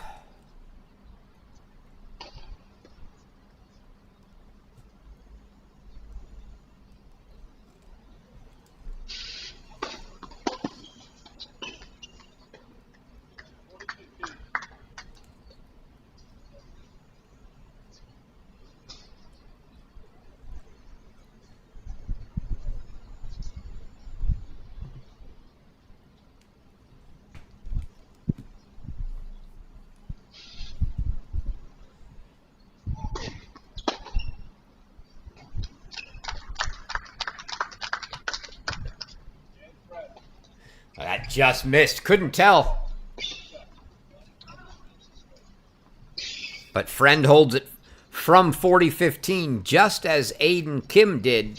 So 5 points apiece. And Kim will take his second service game here as they feel each other out early.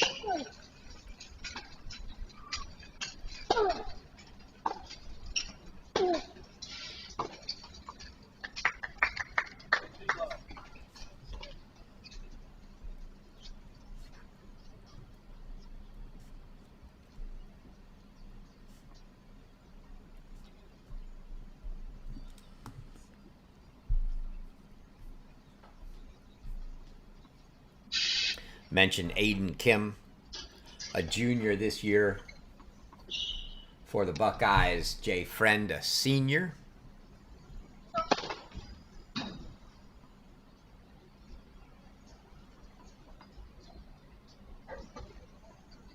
Friend representing Japan, I believe. Aiden Kim, the USA. So Kim would be eligible for that USTA wildcard playoff if he could put together the kind of year he'd like to, or make the NCAA finals.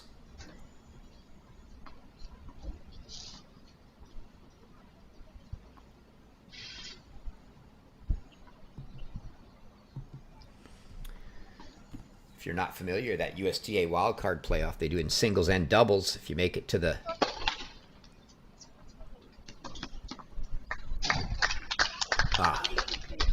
unlucky there for Aiden Kim. The serve bounced off the net straight up and gave Friend an easy put away. If you make it to the finals of the NCAA singles or doubles tournament, and you are American, the doubles would have to be a team of Americans. You qualify for a 4-man in singles or team in doubles playoff that will vie for a U.S. Open wild card.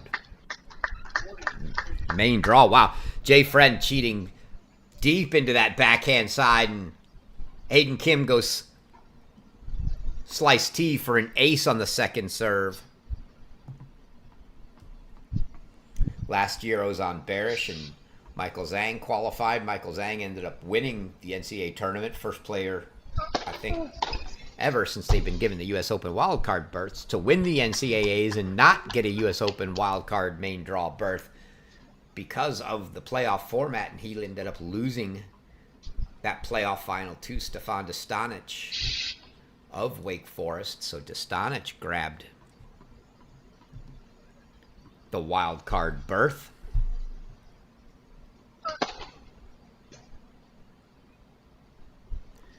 Also had Ben Kate and Gavin Young of Michigan qualify in the doubles, but due to injuries, they were unable to participate in that wild card playoff. Oh, a couple quick points for Jay Friend from 40-15 down, and Aiden Kim now going to face the first deuce deciding point that we've had.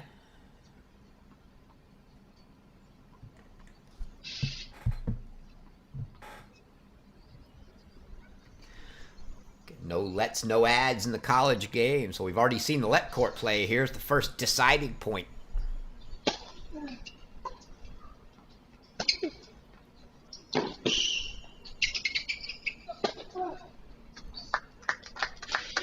Handled well by Aiden Kim.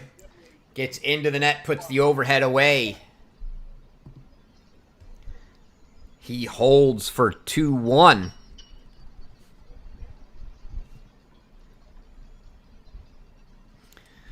They will change ends.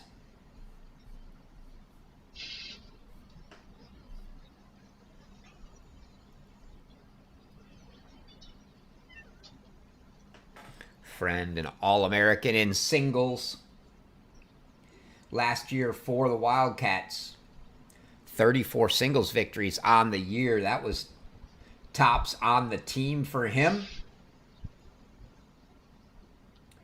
Made it to the quarterfinals at NCAAs. Obviously, he's going to get a chance to try to do that again, having made the quarterfinals here. He finished the year number 9 in the ITA rankings last year.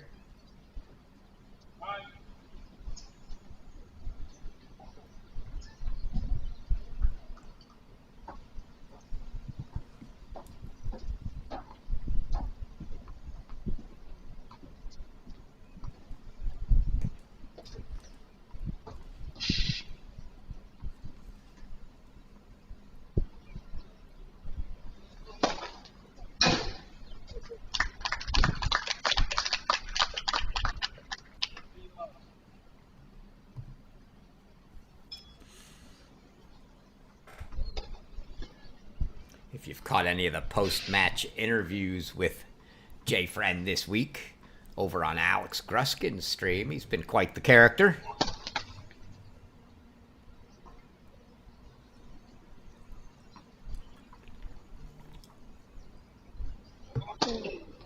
If you don't catch those live, you can always go back and see them on YouTube.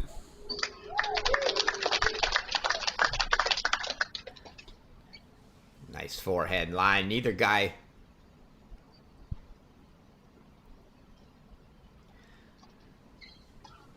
looking to be super hyped up and active, reserving some of that energy here early in the matches.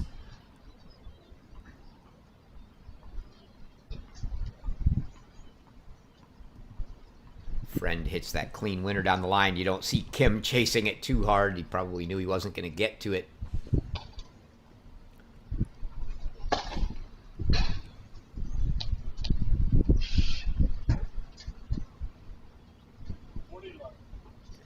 Oh, Kim taking a look at that. I thought it was out.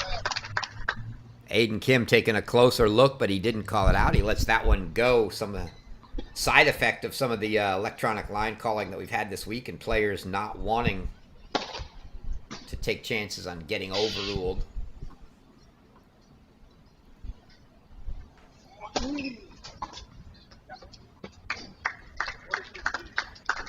But if these guys do end up in a long one, they will get their money's worth. A nice sunny, warm day here in Tulsa. 83 degrees right now in the sun.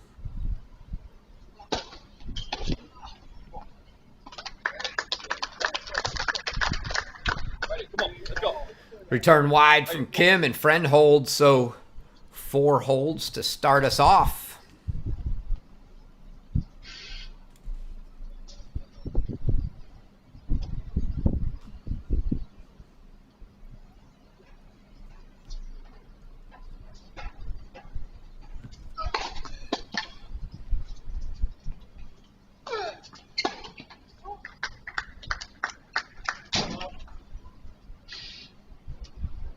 Other than the fact that Aiden Kim let that last service game get tight after he let 40-15 get to deuce, it's been a pretty routine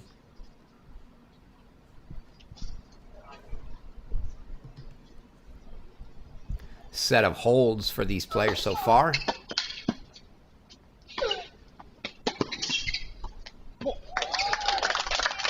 That Jay Friend puts that one down at the feet. Kim unable to come up with the half volley there.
So now a couple more break points. So second break point of the match for Jay Friend. He's yet to face one.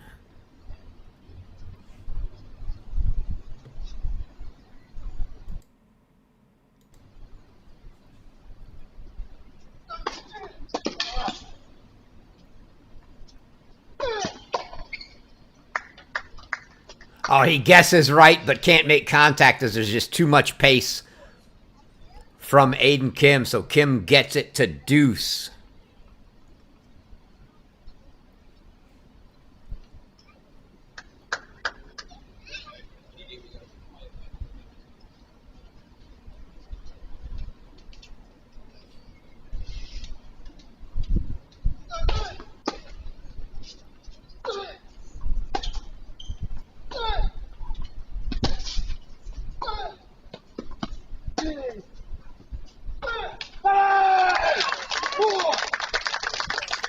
And the forehand into the net gives the break to Jay Friend. So first break of the match to the Arizona Wildcat, as Friend takes a 3-2 lead.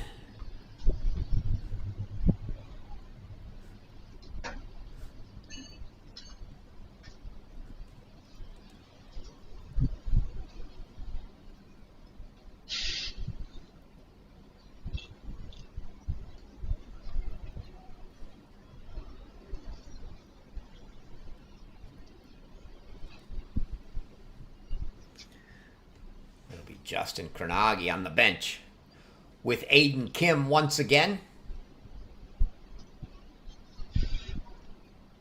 Can't tell from the back, but I'm going to assume Clancy Shields on the bench with Jay.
Friend definitely the advantage early on the service games. He's only given up 2 points on serve so far,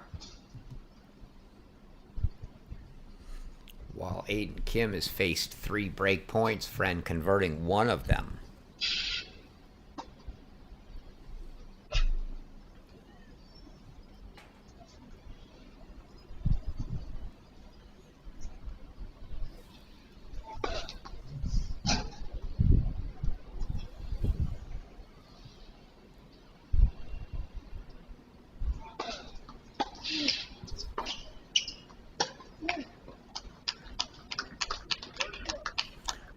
Unforced error there into the net from Aiden Kim, and 30 love for Jay Friend.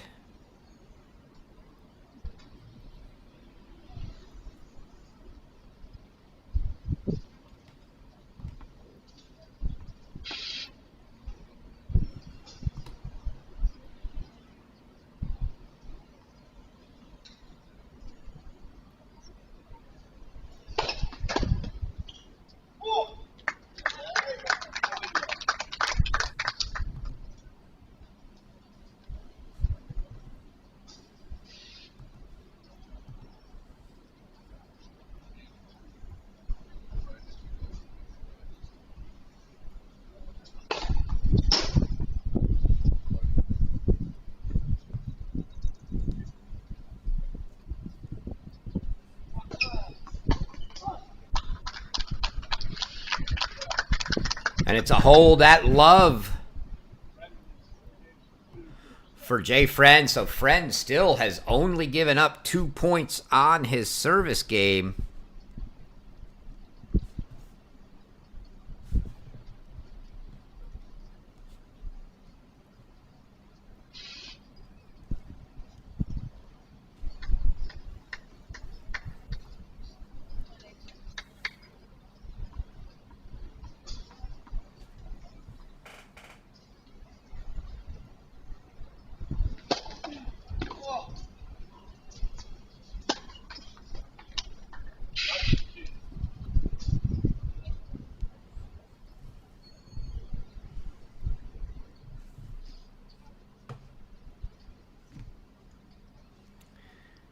Kim now getting a little frustrated early on.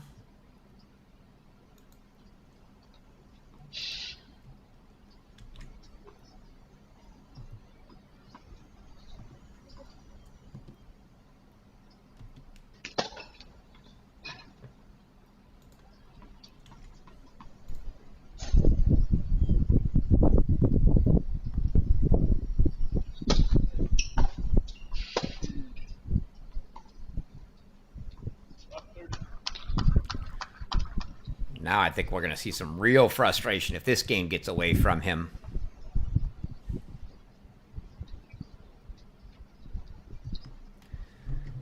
He's break down at 2-4 and now love 30.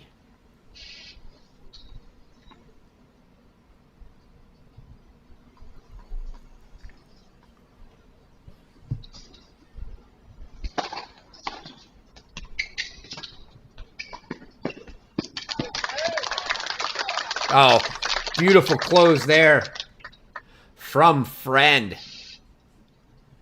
Got to the net quick and put that backhand volley away. We'll take another look at that one.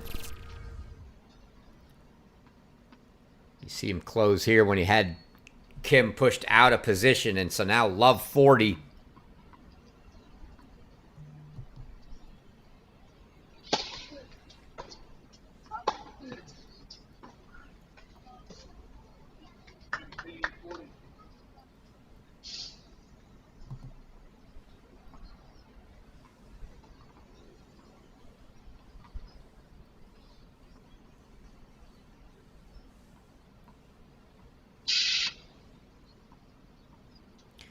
FYI, it was Duncan Chan knocking off Emin van Lobensels, and he grabs an NCAA qualifying spot. I'll tell you what, that ball looked a hair wide. Friend letting it go. So 30-40 now for Aiden Kim.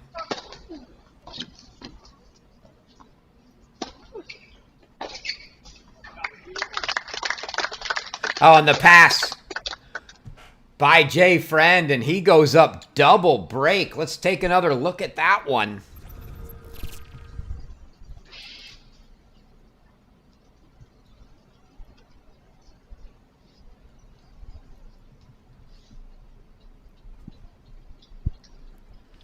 So it's 4 games in a row for Jay Friend.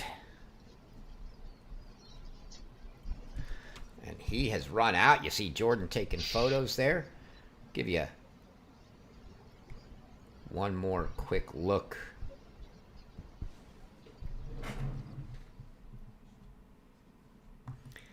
At the men's singles draw from the quarterfinals on.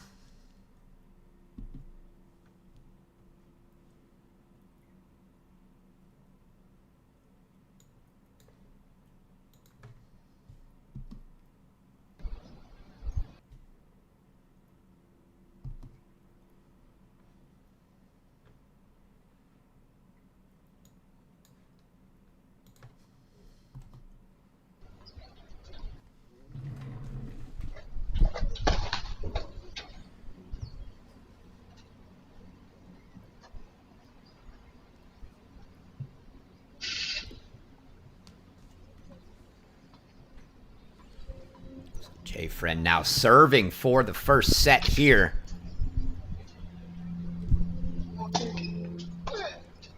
It's been all Friend so far.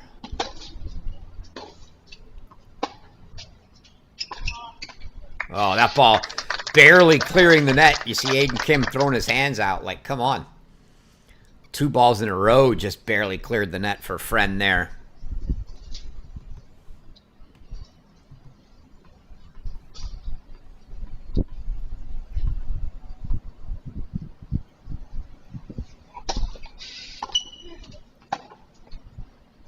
Woo!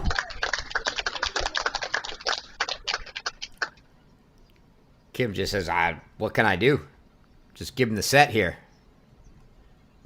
Take another quick look at that one. Serve. A reach. Kim didn't even move his feet really to get all the way. Had to stretch reach for that. Just pushes the backhand up the line for a winner. And then at 30 love, when things are going your way, they're going your way. As you see here, the let court ace. And that brings up set points.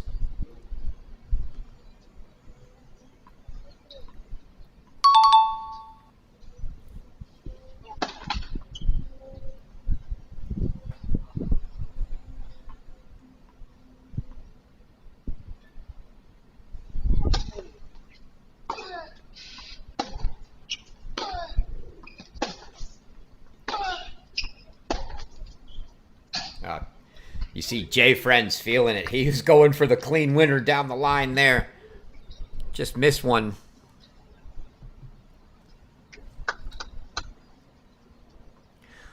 Only the 3rd point of the set on Jay Friend's serve for Aiden Kim. Still another set point here.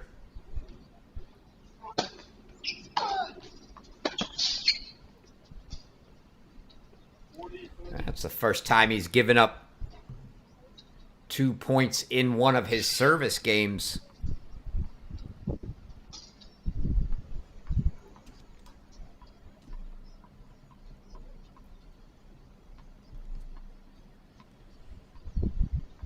Third set point here.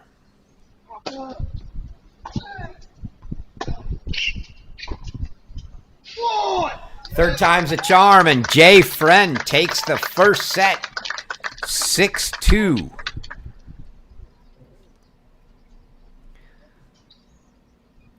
So the Arizona senior, a set in the books. And a decidedly advantageous set to him. Total points that set. Looks like Kim's asking about maybe the restroom break. I'm not sure. Tell him he's going to take it, but he doesn't look like he's walking off just yet. Yeah, maybe he is. He's going to get there. Total points. Jay Friend, 28. Aiden Kim, 17.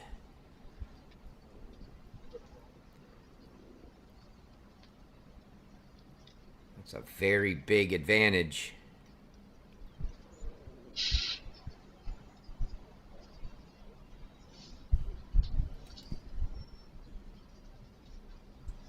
Friend 2 for 4.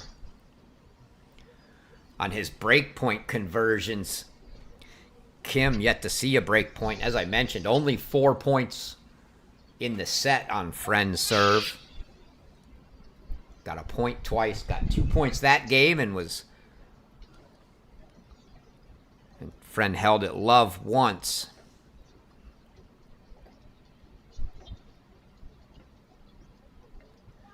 Now you can see it's definitely a little warm. You see Carnegie with the towel over the head blocking the sun. Jay Friend doing the same.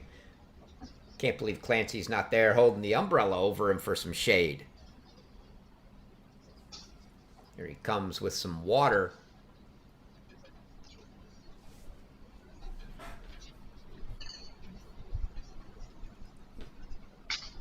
Arizona coaching staff.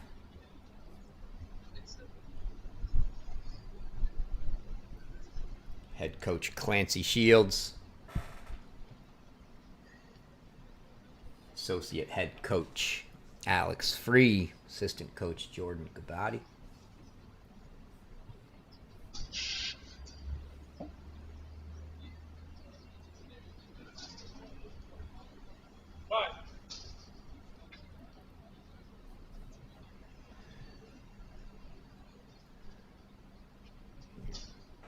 Time called by the chair.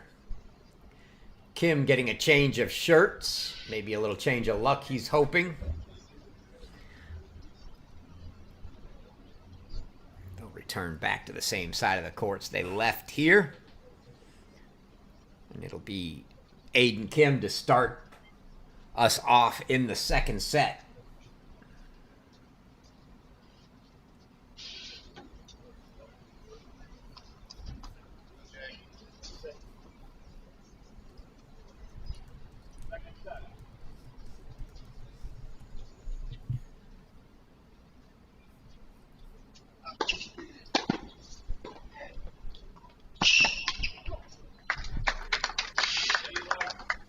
Good start for Aiden Kim. See if he can get things back on track. He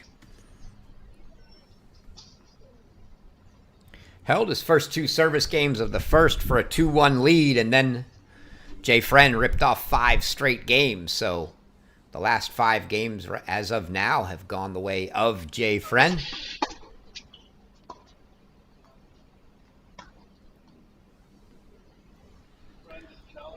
Ball deep, and Jay Friend is going to challenge that. See what the electronic line system has to say.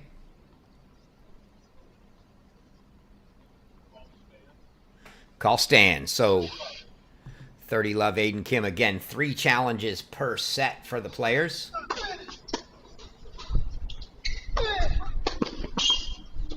Oh, the reflexes there from Aiden Kim. That was a slap runner from Jay Friend right at the midsection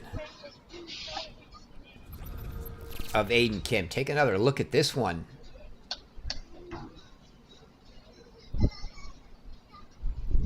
As it was almost a look away blink reflex volley from Aiden Kim.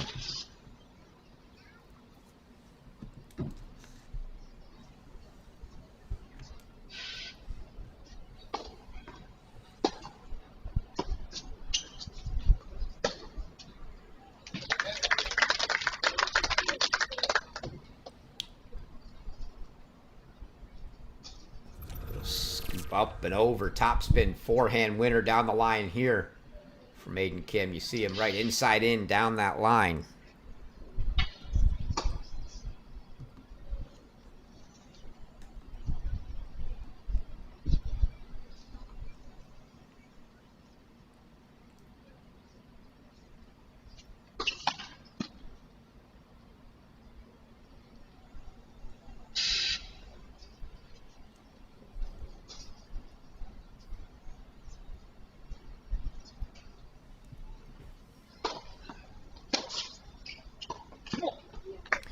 Nice deep return from Jay Friend to get it to 40-30. Kim now his second year with the Buckeyes. Had a good first year. All-American. 34 combined wins. He made the semis last year at All-Americans. Betters that around making the finals here. Would love to get a win. Oh, and 40 Love has all of a sudden become deuce, and it's going to be a deciding point.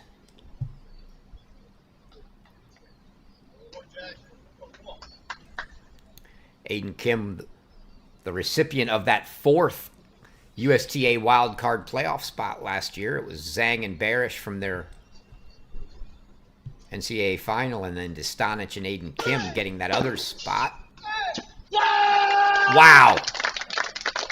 And Jay Friend from 40 Love down breaks Aiden Kim to open the second set.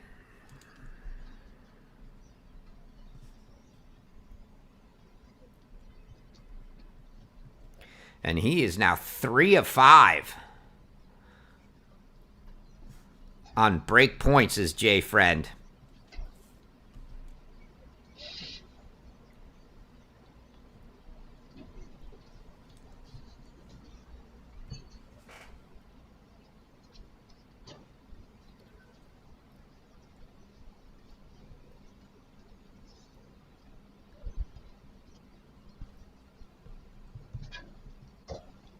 Quick first game change. No sitting here.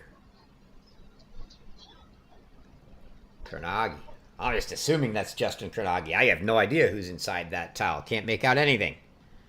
Have to give Crow.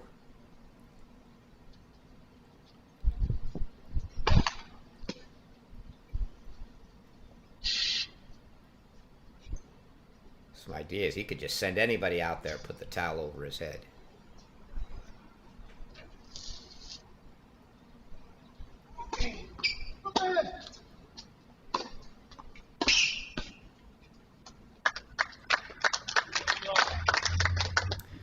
Going to be a tough mental battle now for Aiden Kim, as he's certainly thinking to himself, what in the heck do I have to do here? Thought maybe he'd got started back on the right foot here, serving in the second at 40 Love in the first game. Promptly broken, and now has to find something.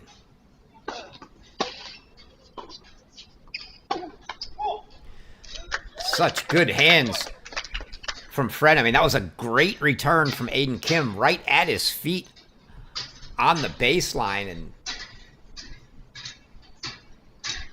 to be perfectly honest, Fred didn't really move his feet.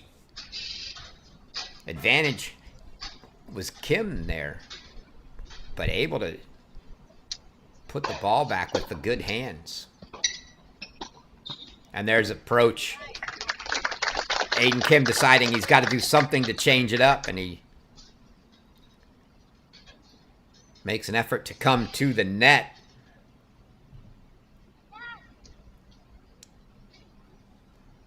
So Kim now entering problem-solving mode here, trying to figure out how to do something different and not let Friend, who seems to be on fire from just teeing off with that forehand from the baseline. So Aiden Kim, see if he makes a concerted effort to get to the net a little more here now.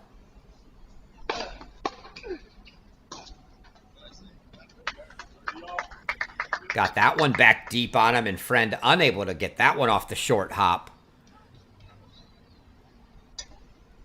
Back in play, so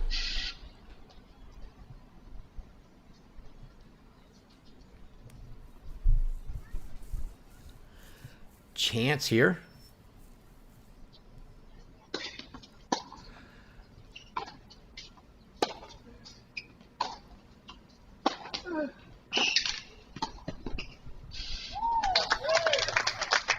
Good ball from Jay Friend. The backhand. Aiden Kim did elect to come in again, and Friend got the backhand down low under the knees of Aiden Kim, who pops the volley up. And so a couple game points now.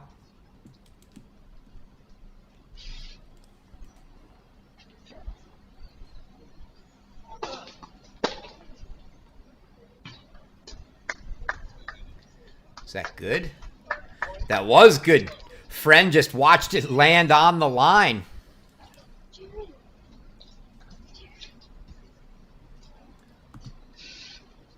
So Aiden Kim gets his first break point of the match.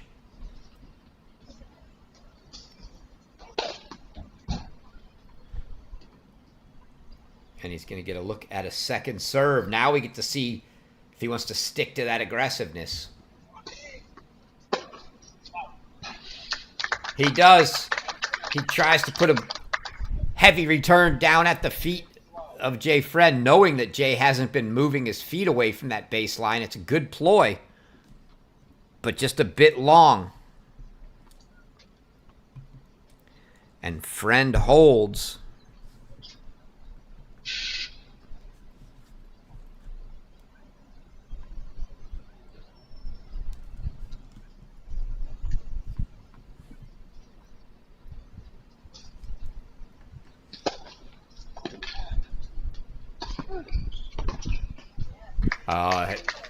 Jay had a good look at that one. I thought he was actually going to go with a two-handed topspin backhand lob, as he really had Kim charging hard, closing that net. Went for the pass. Had time, just unable to connect well.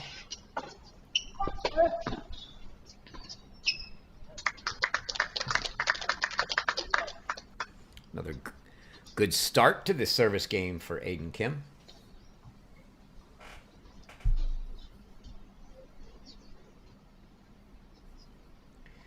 Kim 11-8 at the one spot in singles for the Buckeyes last year.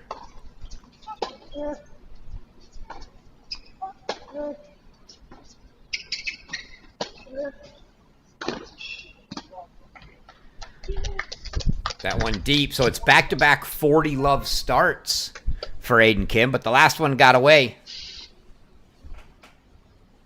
Surely he doesn't let that happen twice in a row, right?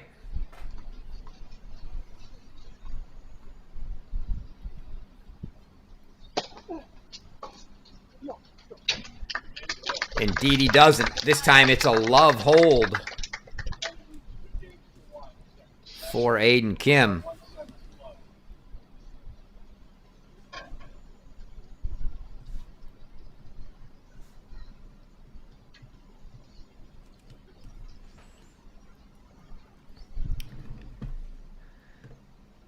Try to take a quick look and see if we have a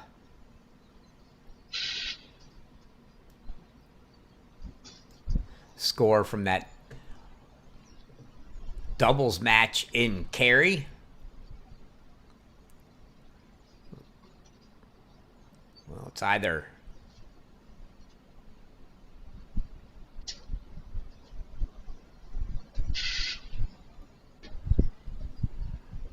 either it's frozen or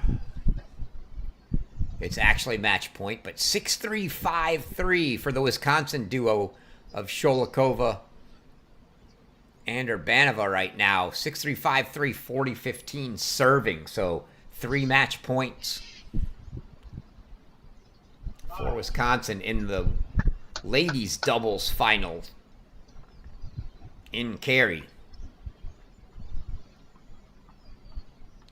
Indeed, that was right. They just won 6-3, 6-3. Wisconsin, your ITA All-American doubles champions on the women's side.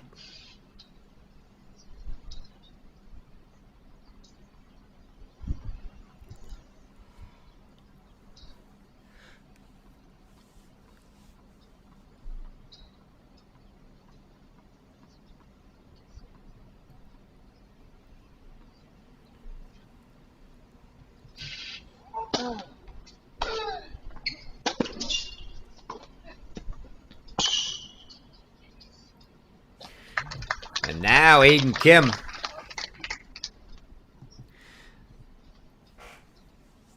You can see him looking over, giving a little fist pump, trying to get himself into this now.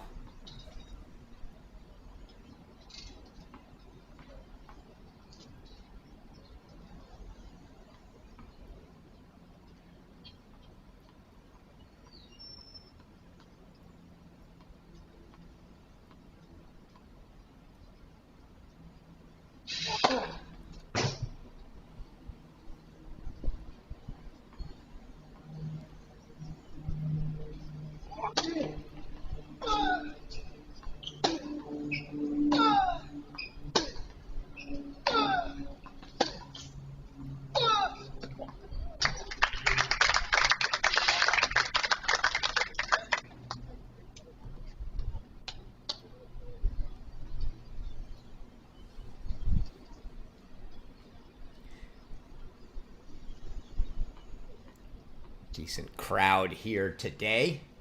Got some nice shade to sit under on the side. Beautiful day to catch high-level college tennis.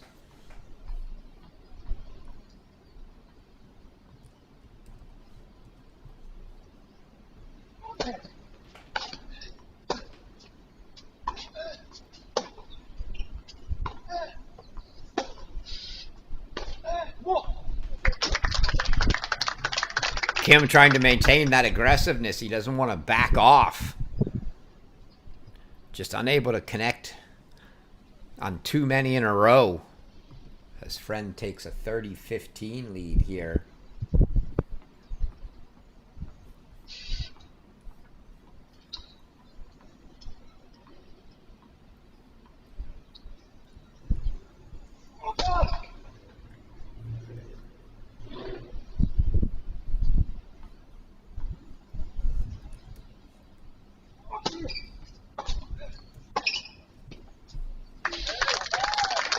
Wow. Very tough to find an answer to this.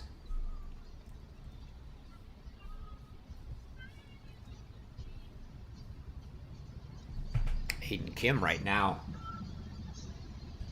546 in the ATP rankings.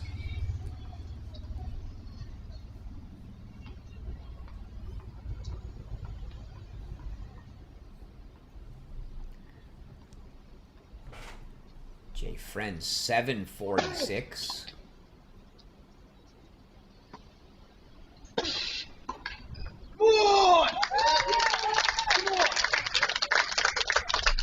And after dropping the first point of the game, Friend takes 4 straight.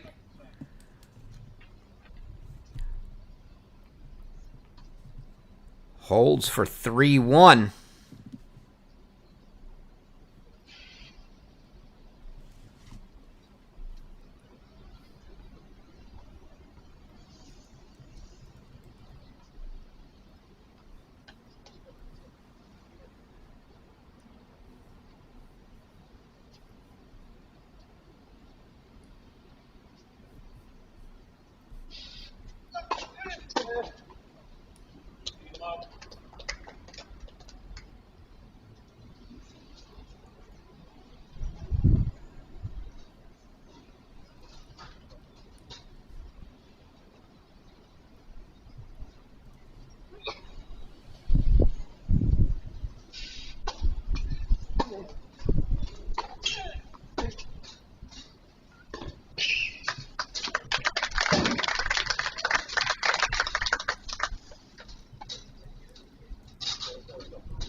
Gee, Mini.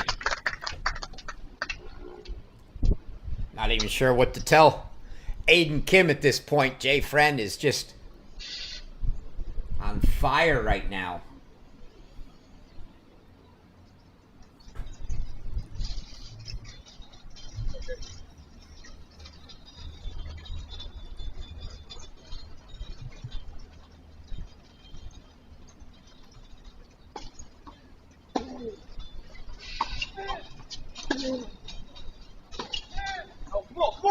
Oh, and he misses wide. And that's the danger. You're going to push just a little bit, trying to find something here. As Jay Friend just giving Aiden Kim no breathing room whatsoever. And now 3 break points coming for a commanding set and double break lead.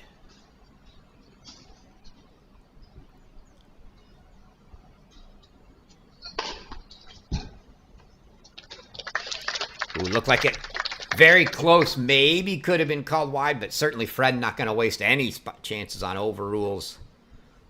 Up a set and a break and 15-40 there, so Kim gets it to 30-40.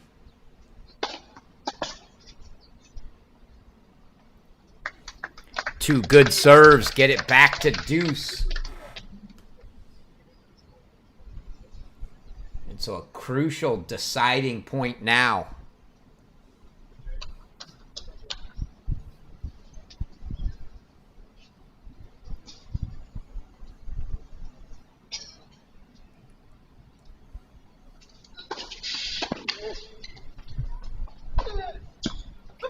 Oh, there's a clean winner. And Aiden Kim trying to get himself back into this match. Lets out a roar. Take another look at that one. Inside out forehand winner into the corner.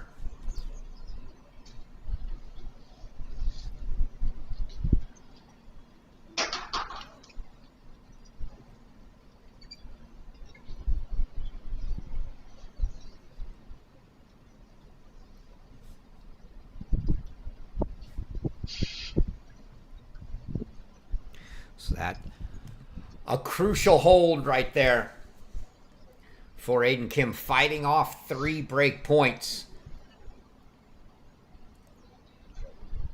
Friend now 3 for 8 on those break chances after missing those 3.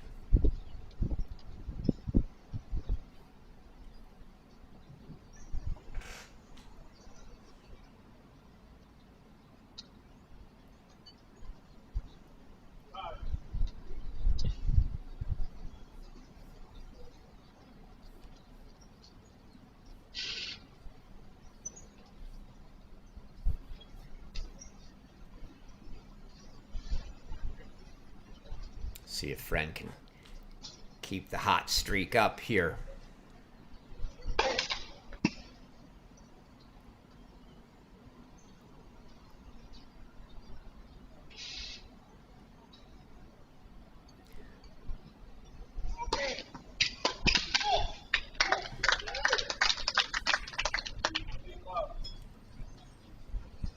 Kim only got 4 points off Friend's serve in the first set.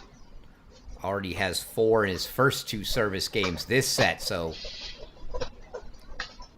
Better start, but he's going to have to find a break somewhere to get this one back on serve.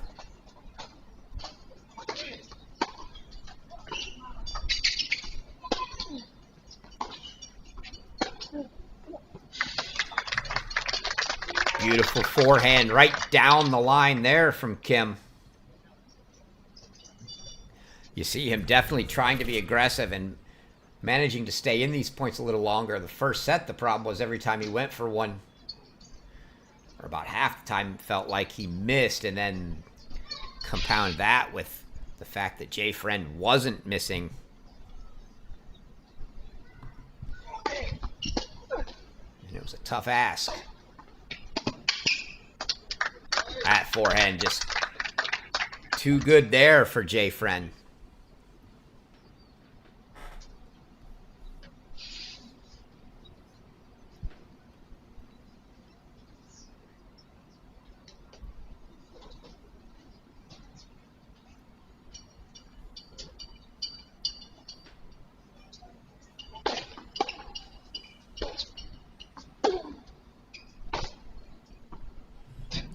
Friend, a little chink in the armor, Aiden Kim says. Finally, you miss a ball. A rare miss this match for Friend, certainly on an unforced error there.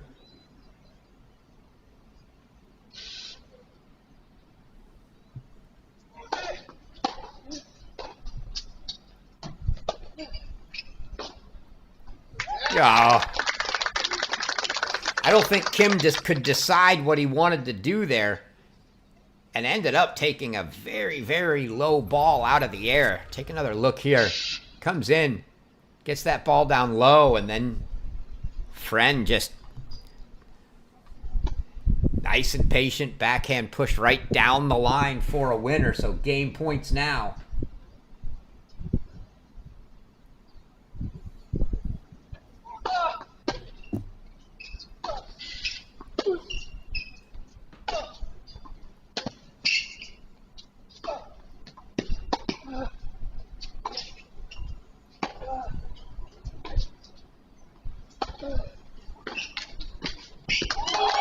Oh, great ball from Jay Friend and an almost spectacular volley there from Aiden Kim, but it just caught the tape on the rise. And Jay Friend gets the hold.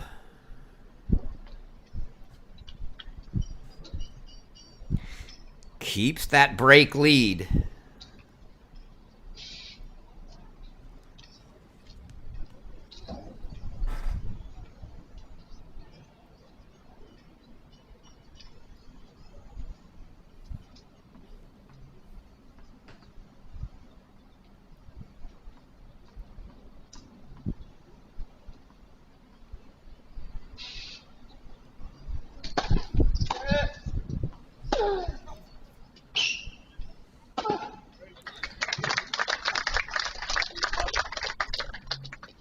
Kim had to like what he saw coming back there. His Friend looked like he might have had time to actually hit through one, but electing to go with the slice and just floated back up. Kim's eyes had to light up when he saw that easy put away. He could use an easy game for sure right now.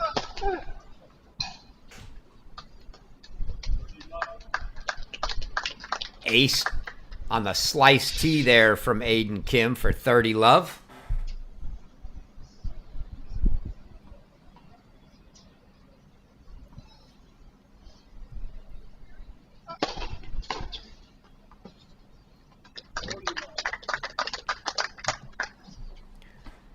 You see Kim pumping the fist racket.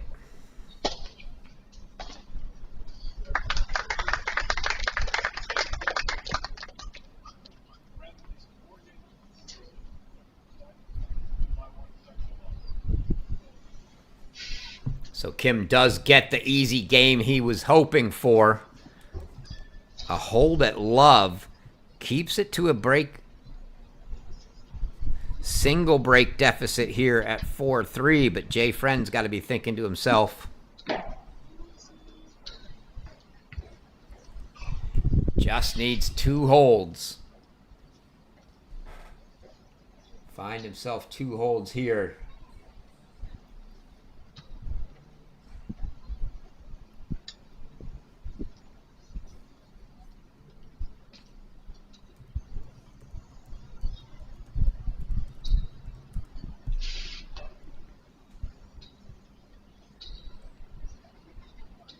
Clancy very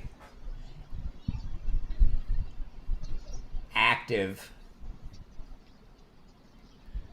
crouching down in front of Friend there.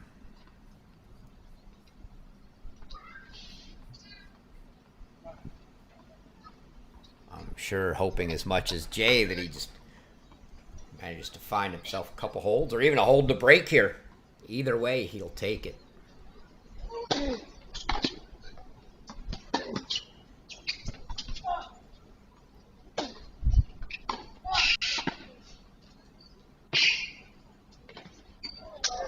Oh,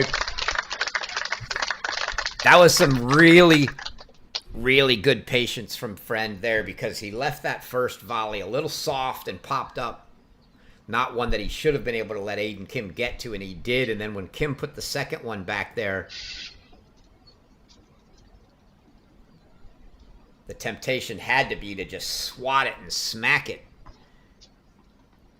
Maybe make an error after not putting the first one away, and he just goes nice finesse back behind Kim into the open court.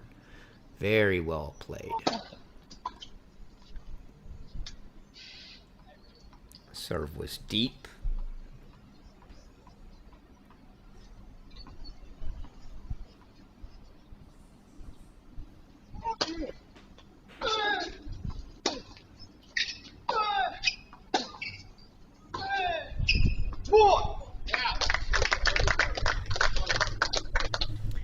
Just long from Aiden Kim on that one. Still, on occasion, struggling. Not nearly as much as he was in the first set, but struggling to find the court, keeping that ball down.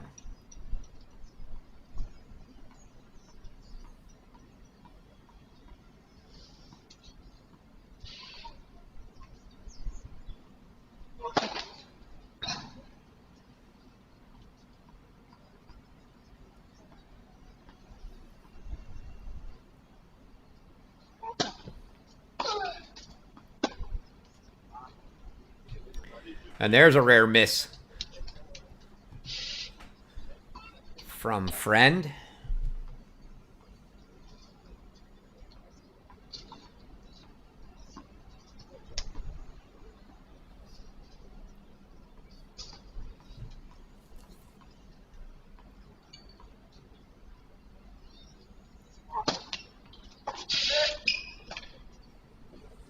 Now's an excellent return down low, and maybe a little less aggressive from Friend. He's been able to handle a lot of those cross-court low balls and get him back in play with some purpose. And that one, he looked like he was just going to try to slice softly down the line. A little thin, missed it well wide, so 30 all. Oh, and what a time for that. Ace T from Friend. Just when Kim thought, try to give himself a chance. Jay Friend gets the ace, and now a couple game points.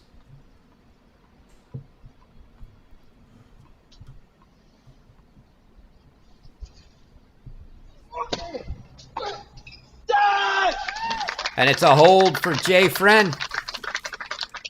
So from 30 all, he grabs 2 points, makes it 5-3, and he is now a game away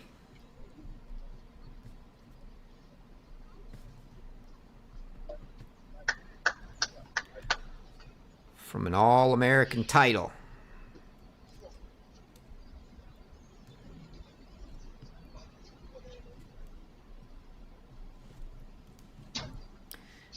Kim now must hold.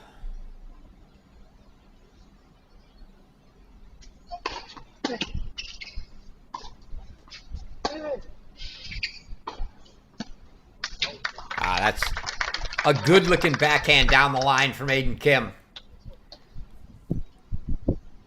Back against the wall. No nerves there. Still going for his shots.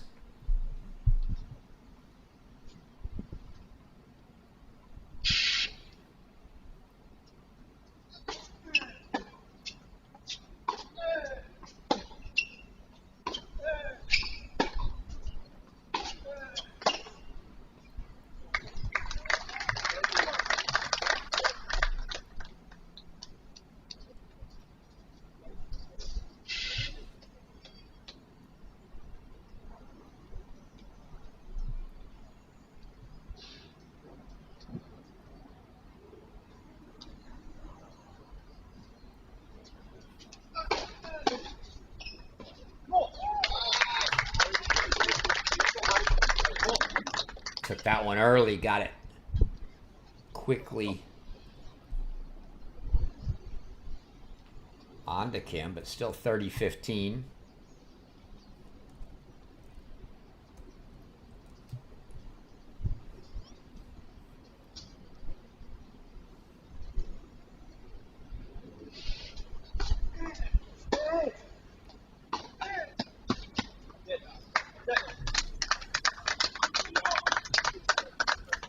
And now if we're going to see any nerves at all from Kim, this could be the spot here from 30-love to 30-all in a must-hold game.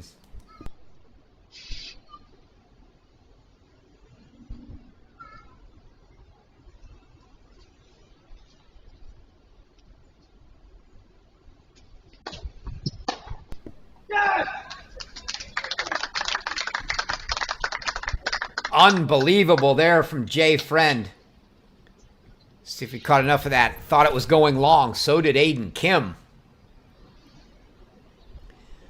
Right at his feet, you see him looking down, and that brings up a match point for Jay Friend here. Two of them.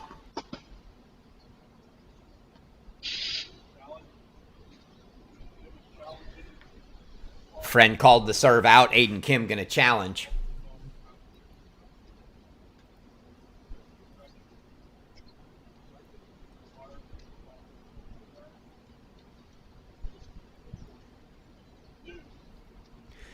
Overruled, so Jay Friend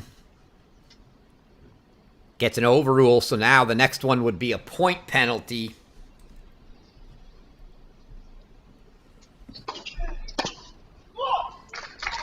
And Aiden Kim gets the hold. So 2 match points fought off.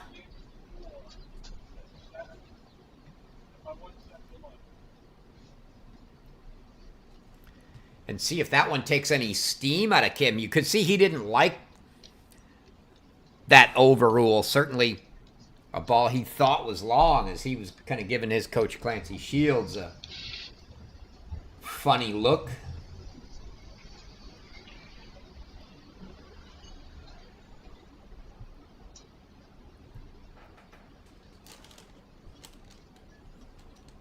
He's up and out of the chair quick. Who wants to get this one over with?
just pulled.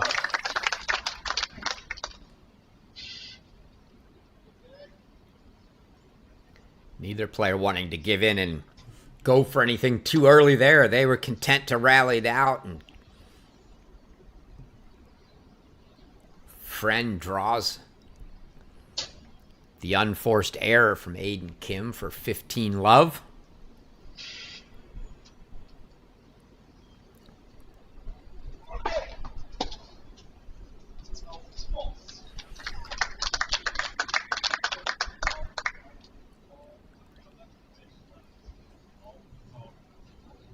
That ball looked clearly deep, but Kim sort of in a 5-4, 30 love spot feels like he's got to challenge that.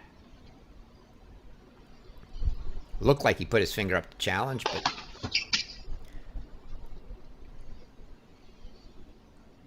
maybe not. That ball, I think, bounced on Friend's side before it came back over. Yeah. That would be horrible timing for the dreaded let court ace.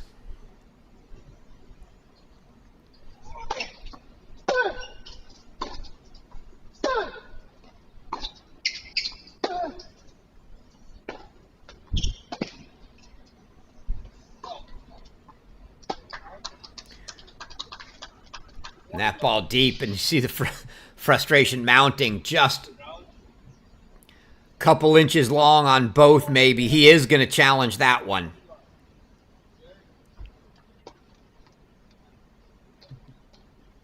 And that was a quick call stands review for 40 love, and now 4 match points coming on serve here for Jay Friend.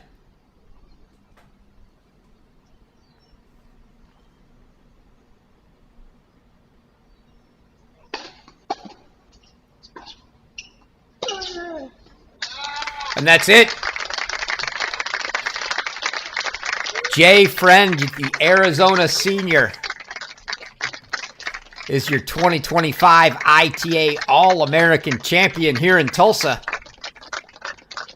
as he takes down junior Aiden Kim of Ohio State 6-2, 6-4.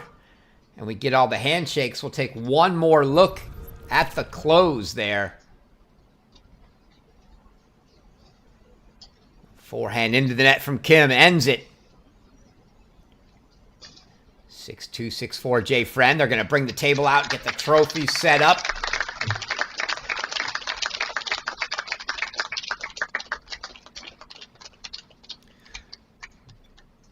And I will go silent and let you hear what you can of the speeches from the players. They'll both get a chance to talk, get their trophies, collect the hardware, and then we'll put a wrap on these 2025 ITA All-American Championships.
Okay, thank you all for coming out to the 2025 ITA All-American Championships.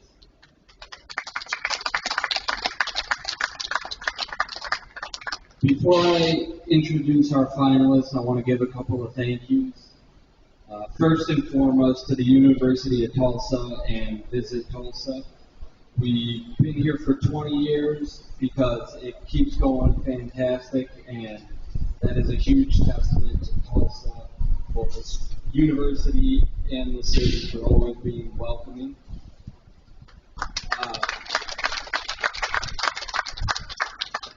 couple of specific thank yous to Vince Westbrook, the head coach here, him and his staff for countless hours leading up to and during the event. So, round of applause for the Tulsa staff.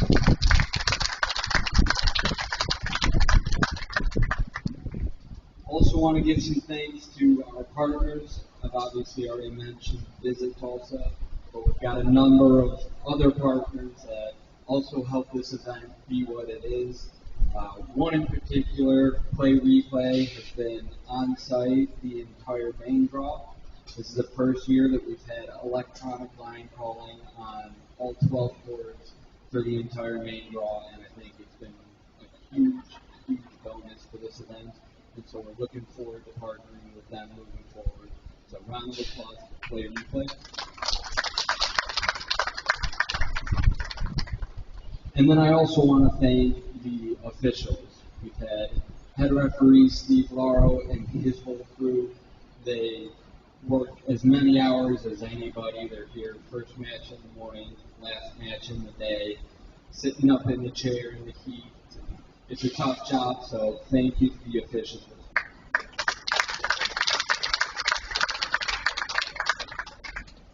And with that, I will invite this year's finalist, Aiden Kim, to come up, say a few words, and accept the runner-up trophy.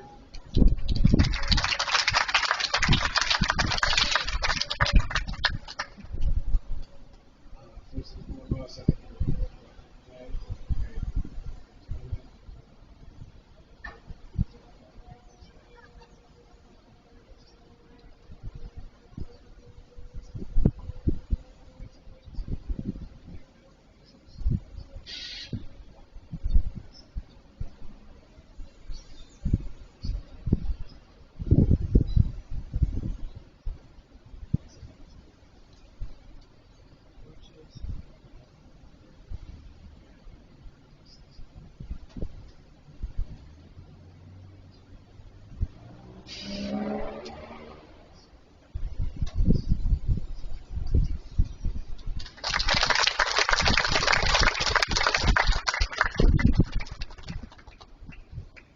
And now, before I introduce them, just to tell you the level of players that come through this tournament year in and year out, and how special of a match this is on this court.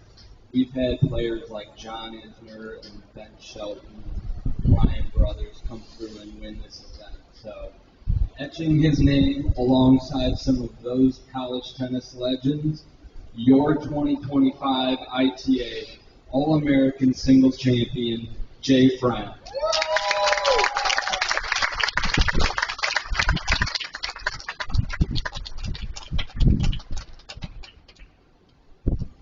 Yeah, first of all, Aiden, that was a great match. I played really good, but yeah, it was a great week. And I'll see you at the place. Obviously, Clancy, thank you. Thank you for letting me wear my Crocs. It's a pleasure to serve. Thanks to all the staff here making this tournament run so smooth with all these matches. Thanks Anthony for putting up with me for the week. Jordan as well for also having to put up with me with video camera all week. And lastly, yeah, for a few people in the crowd that were chanting for U of A, and I really appreciate you guys coming out today. So everyone, thank you so much.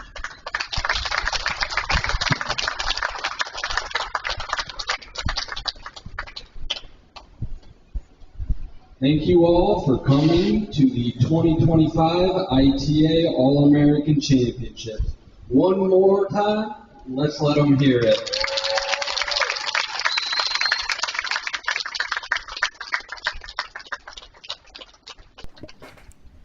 So that's going to do it. That's a wrap on our 2025 ITA All-American Championships. It's been a pleasure hosting you each and every day of the main draw since Wednesday. We'll be back again. I think Conference Masters will be the next event that we'll be broadcasting, and then the NCAA is in November. So until then, folks, it's been a pleasure. I've been your host, Chris Halioris. You have been watching the 2025 ITA All-American Championships.